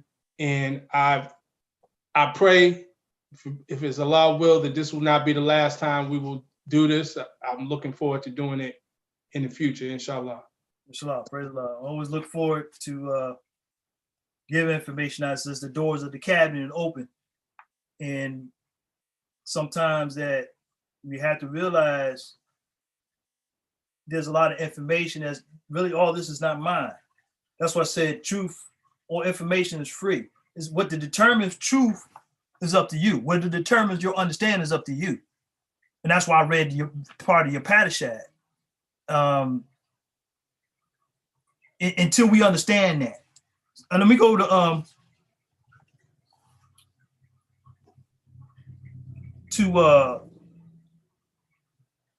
a symbolic meaning. And go back to the fall of man.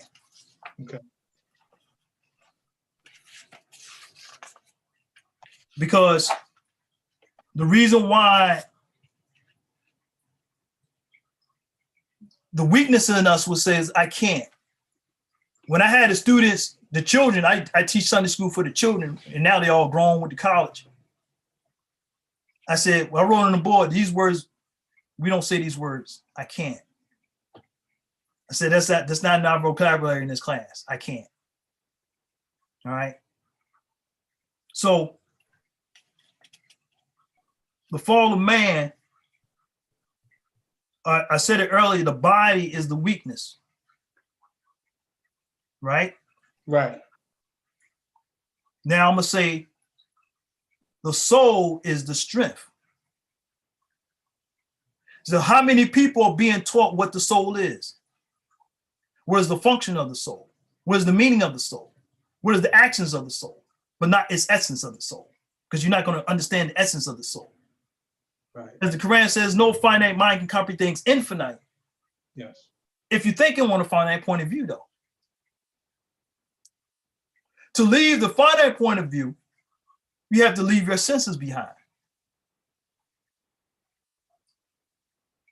Your sight, your sound, everything we use of our five senses is for survival and understanding. But when you study outside your five senses, intuition, telepathy, for example, that goes into your spirituality. You learn more if you pay attention to your dream. Because then when I dream, when you go to bed, you actually waking up. But don't realize it. It's just the opposite. Think about it. You're not the body. If you're not the body, how come you leave the body and then go somewhere else? Right. And then come back, oh man, I had a dream and don't even think nothing of it. Right. Oh, I saw this in my dream, but your eyes are shut. It's clearly nature showing you there's more to you that is added to you, but you don't sit back and study and find out what it is. Right.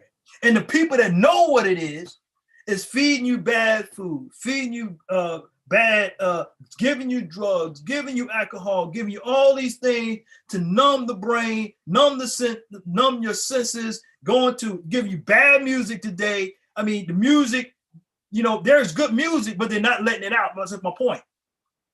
There's music being born every day, good music for you, but they're not letting it out, or you're not listening to it.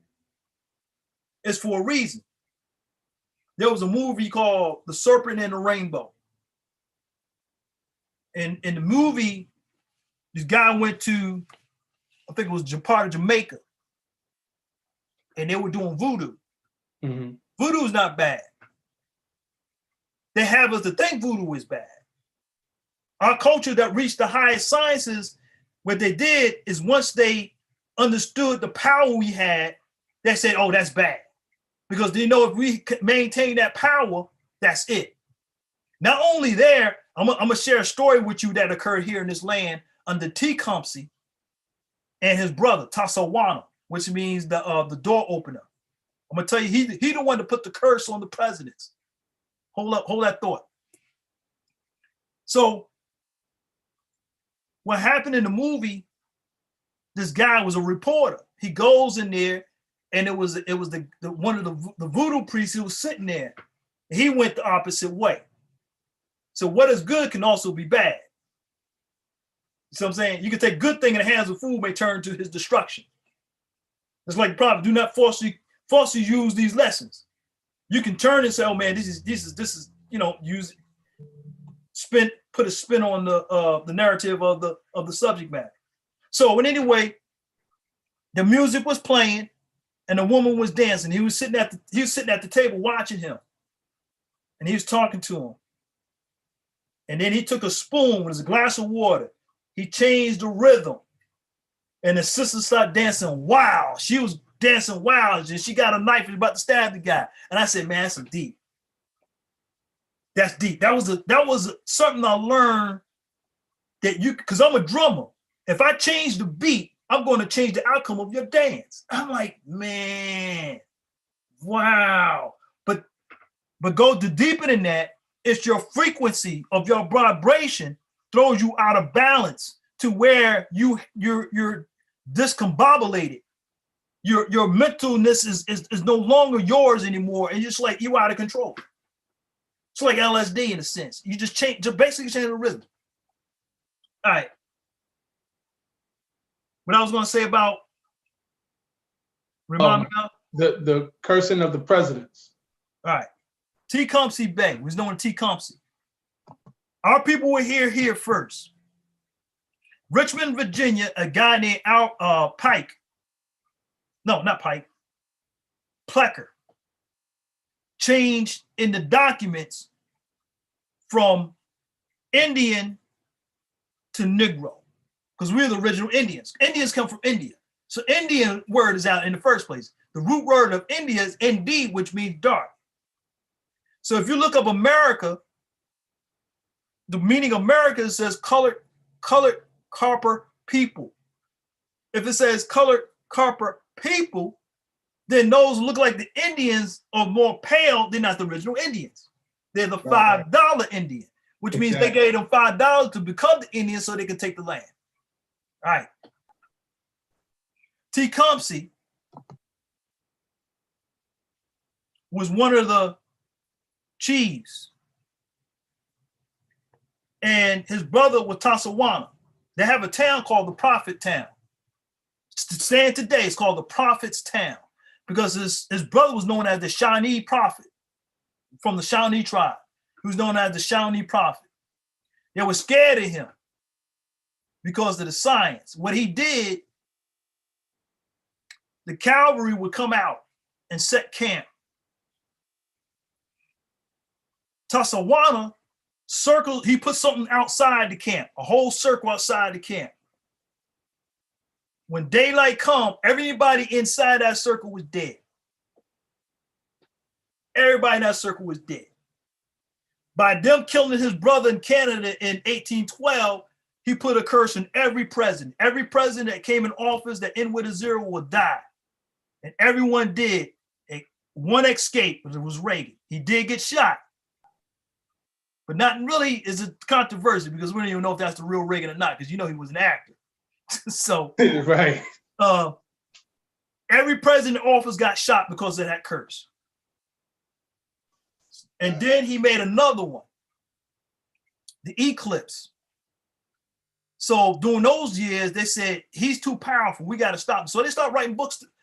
I kid you not, man, I went to Barnes and Noble one time and downloaded a book about him. And I was like, they're still talking about him. I was like, man. And he did it. He rallied his people, the Shawnee people. And he talked about the eclipse. And the European writers at the time was like, oh man, we can't give, he got too much power. We got to rewrite the history. We got to change that. That's the science I'm talking about, man. That's missing. That's why they have to keep you dead, deaf, and dumb. Right. Because if you know those sciences, their fear is that we'll put it on the system. The point is that you don't put it on the system. You put it on those who contribute and alter the system to maintain the system. of brutality, of enslavement of the mind. This little slavery going on today. Now, I'm not talking about physical. Prophet said we have 5 categories of slavery. 5 categories. So it's called the Prophet's Town. They got a plaque up and it has the Prophet's Town. And that was the Shawnee Nation at the time because they formed their own town. Man, there's a lot of history here. I'm not from Richmond. I could dig parts and part of Richmond that our grandchief talked about, but I mean, I spend my energy doing all this research. It's a lot to go to one door, to open up the door, close another door. There's many multiple levels. Like I said, I can take this and go to a whole, with this right here, I just written, I can go to a whole something totally different. Right. You know, but I leave that up to the reader to study when they study the Quran and look at the, you know, the Quran and see how they can navigate themselves into a point where, oh, you know, I got the keys now. If you got the keys, then you can open the door. Don't lock the door, open the door. That's what the keys are for. So when you open the door, you have the opportunity to walk in the door, or you have the opportunity to close the door and go to another door. Yeah. Absolutely. Absolutely. Yeah, you definitely given a lot of keys here. Just reading, let me see here. Peace in Islam, William Blast, Islam, brother. We are, let me ask you something in reference to what you mentioned. The sciences that we hold, that our ancient forefathers dealt with. Because what you brought to my mind was with Prophet Noble Drew Ali, many of the things that he prophesied that came to fruition. Mm-hmm. And just the very fact that many people, I would say to this day, even to this day, try to brush over him. I'm talking not us as Moors, right, within our movement, but right. On the mainstream, they, you know, me and my wife always have these conversations like, we're in North Carolina. We're in the state where the Prophet was born in 1886. Right. And it never ceases to amaze us the lack of knowledge that people have of him, just as a historical figure or anything. And so I would like for you to speak to that. And I know you wrote a whole book on the Prophet. So speak to that in terms of the, I should say, the concentrated effort placed to have us not know about ourselves and our true power. All right. I'm gonna give you a story of our grand sheik back when he was growing up, during the time of the Prophet, around that time before he joined in 1928. And he said, you have segregation going on, all right? So when you have segregation going on, I mean, I'm gonna tell you something, man. The system, and if you notice, I always say system, but I'm not gonna say other things because we're in a system. When you sit back and observe, you're in a system that you don't know that you're in a system. So the system is rigged in a sense, but the system alters its pursuits. It pursue the things it want to maintain on different multiple levels. During segregation, now we're talking about the education system. A teacher said, you know, we had our school, they got their school. He said, one day I was walking and a European dropped her book. He said, being a gentleman I am, I went to pick up a book. He said, I noticed what they were teaching in her school. wasn't teaching our school. He looked at the book and saw the title. It says how to keep the Negroes down.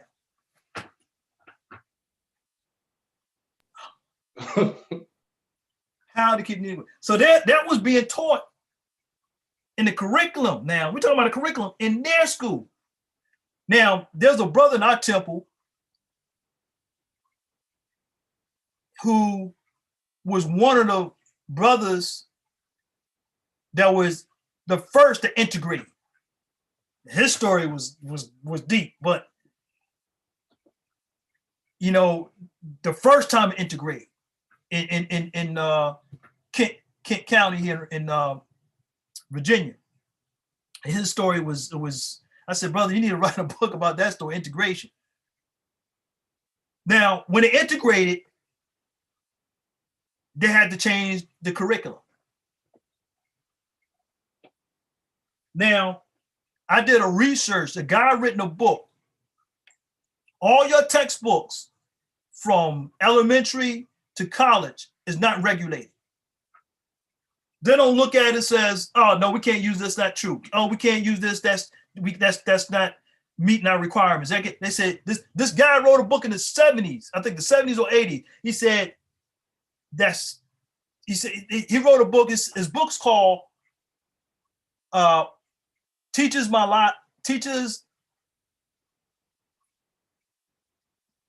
that my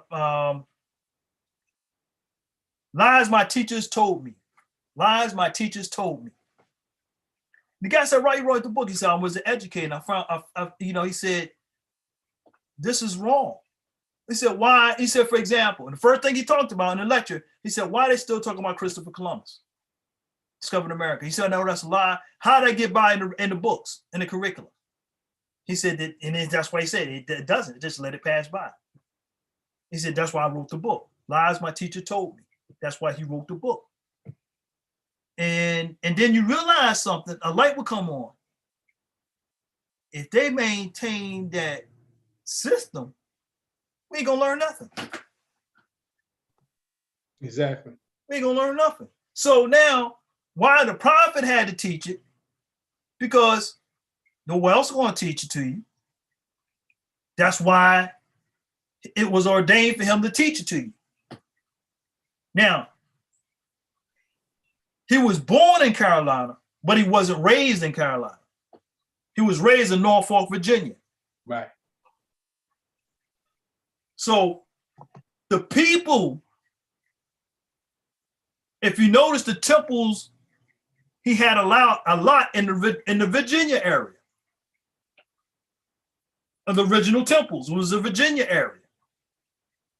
You know, yeah, Richmond. Yes. Yeah, Petersburg. All right. Right. Yeah, West Virginia. Mm-hmm. A lot was in Richmond area. That's why I said I studied the South. You got to understand what he's saying. I studied the South. Why? Because he lived there. So you write him out of the book, or just like they did the brother that wrote the book, Miseducation of the Negro. He spoke they spoke a lot of truth, man. They didn't even want to acknowledge it. Right. So we have to deal with not only the system, we have to deal with those who collaborate with the system. I'm not gonna call no names. You have to deal with that. So the odds are getting stacked. But don't worry, don't delay. You know why? Because the truth will always prevail, no matter how high or the stack may be. You be the shining light to those who are in the dark. You be the altar that fuel the flame of the altar. You be the flame. You be the beacon light. The Fez is the beacon light. The beacon light, when I was working at the airport, the beacon light on the airplane is what you see that blinks. When you go look in the sky, you see that little blinking? That's under the aircraft. And it blinks to show, you know, where their location at of other planes. That's called a beacon. When you wear the Fez, that is the beacon light. You're the shining light. But now, can you activate it? can you activate that what you have on? Can you activate it into a part where it begin to light? Now that is something. Yes. Anybody can wear a fez, but can you light your fez? Mm. All right. So they always have done a dishonor for those who give you the real truth. That's why the prophet said that he was misunderstood of what this movement was dedicated for. So in other words, you put information out, everybody's going to be misinformed. Just like us now, we are going through a earthquake after fact of the foundation. Till today, you got people don't know what the organization is representing for. You got misinformation. You got this going out, all this and this going out. Now, there are two reasons why that's happening. The reason why it's happening is the system created it, and you get those who are not in tune to the real reality misrepresented. So you get those two outcomes filtered into society. You got the Orthodox movement of the Moorish Science Temple, the Christian perception. You have a Masonic perception. You have so many things. But we're still in the school. So what school you prescribe to? Not saying who is right and who is wrong. We're not looking at who is right and who's wrong. We're looking at what is being presented so that I can evolve. You know, because you may not know today, you may know tomorrow. You may not know tomorrow, you may know the next day. You never know when revelations will be given to you, just like today. Revelations given to me is not some of it for me personally, but all the information now is really that the information I give is not for me, is that I received it today. I give that. That's how you, based upon whatever you give out, you're going to receive back. Yes, absolutely. You know, and then the thing is, not only Noble Drive was misunderstood, the key thing is that when he said it was a Cherokee, it's like nobody picked up on that. It's like, whoa. And you know, we already knew we was already here, but there was, you know, we didn't have no internet. We didn't have all this. We didn't have all these other scholars. And I praise Allah for all the other scholars who's out there making videotapes and information. I said, praise Allah, the prophet, that he was right. When the prediction was right, it take you 50 years to find out why I brought you. Everybody bringing new evidence. New evidence is coming in. I'm like, man, I'll refer to them. Hey, man, look at this tape. Look at this book. Look at this, and get this information out, what they have done. You know, so basically, you're learning from everybody else on a historical point of view. But you still have your inner challenge to meet with. That don't neglect your inner challenge. Because when I first started this, my primary thing was history. Because I was so much lied to when I was young. After high school, you know, I was driven for some real history. So basically got to North, you know, went to lectures, Ivan Van Sertimer, been to New York, went to all those lectures, many things, trying to get history. And I figured it out. The more history you get into, the more larger the ocean or sea will be. It'll be too wide, too deep. It got to a point you become drowned in it, that you neglect your own responsibility, which is you. So I dropped all that and I focus on what I need to know for myself so I can resurrect myself. You know, you still could be dead and not know it. And the reason why I said that is not, our teacher used to teach us, it's not wrong to say, I don't know. A lot of things I don't know, which is, I'm glad to say I don't know, because, well, you know why? I don't know. And you know why it's a good thing you don't know? So that one day you will know. Right. If you know everything, you would not know. You know?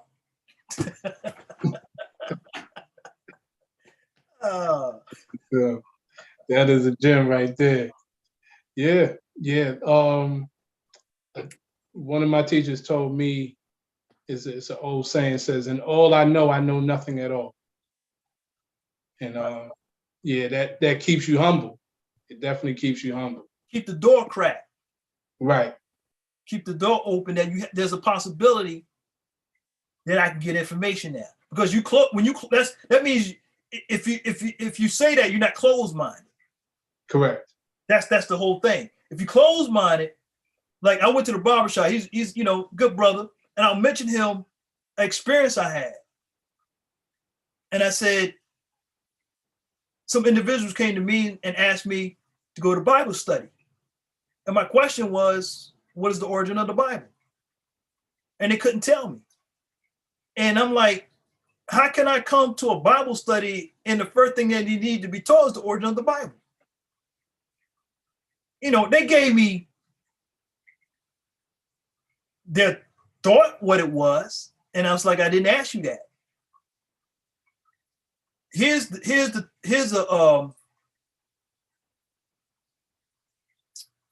I'll say a lesson of a tool that we could use to help ourselves. Attention is the pallet that must conduct you into the port of wisdom.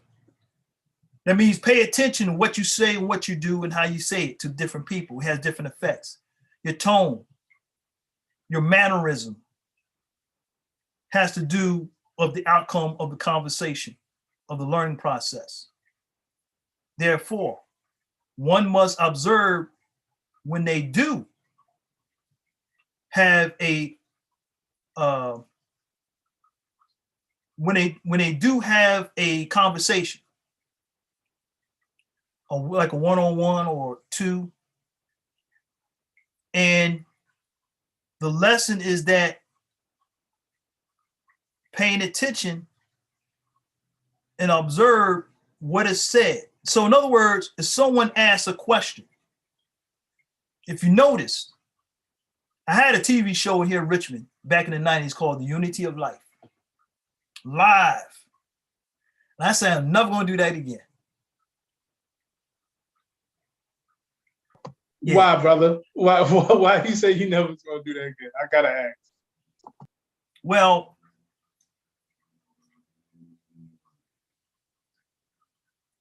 when you give out information and you live on TV, you call in, you're supposed to ask a question.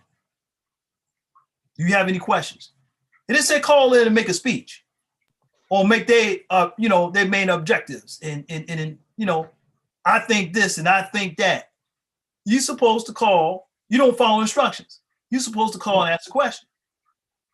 But you want to give out your ideology of what you think, what you think of, and then I was like, I'll never do that. I'll do a pre-recorded. Now I understand why pre-recorded is now, but live TV, that was a good experience though. Good experience. Behind the scenes, it was deep. It was almost confrontational. I had some people kind of coming after me in a sense. Brother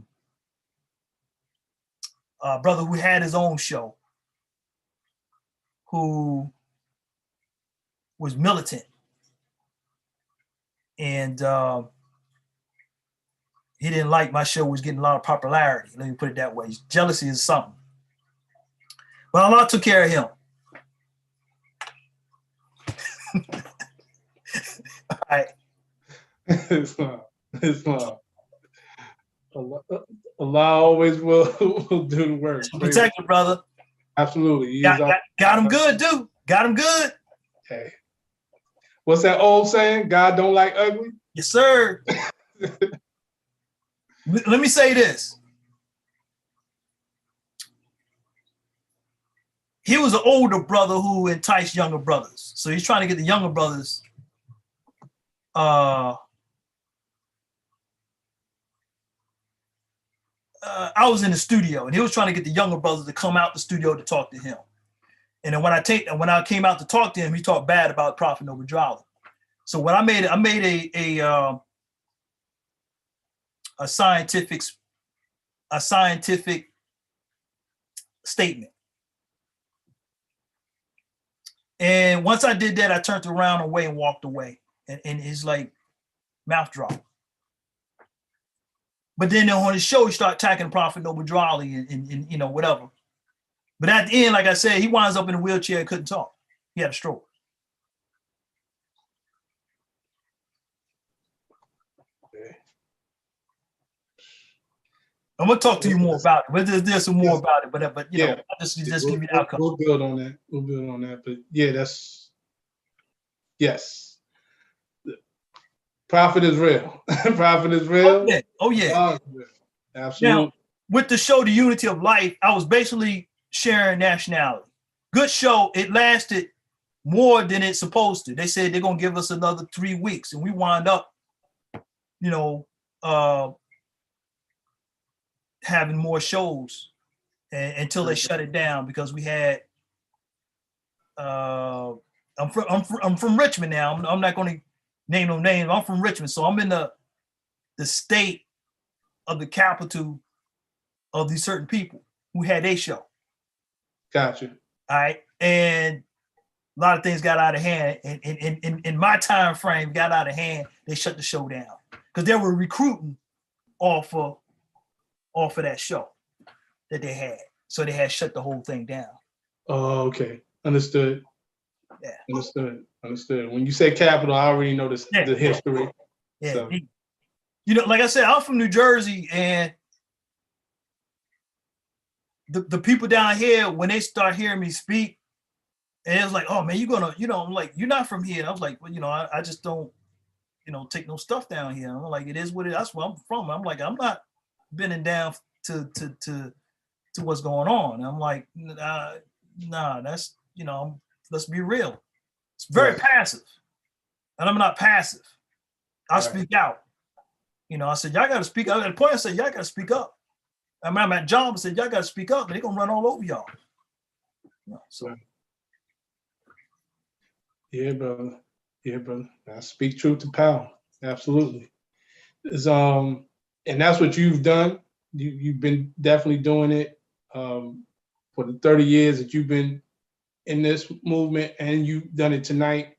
So once again, honest to you, brother. Gratitude to you. I'm just checking the chat right now. Okay. Oh, Islam, the Sister Lakima, Shika's Lakima Roll Bay. She mentioned how her dreams became very frequent and more vivid. And, you know, after, you know, she actually long time ago started quitting her vices as far as, you know, taking in certain intoxicants, you know, the dreams become very more vivid. Let me see. Omi Bey, Shalom Hotep, Shalom brother. Said having no dreams mean you are complete. Okay, I don't know what that means, but we're gonna go and conclude, brother. Brother Eric Mungin Bey. Always an honor, pleasure talking to you, brother. I always learn something. I learn more than something. I learn a lot, and I definitely honor you for that, brother. Praise Allah, praise Allah. I like to give special thanks and honors to everyone on the chat, everyone who's been watching, and all of you who will be continuing to watching after this live stream. And with that, I say Islam and peace and love to all.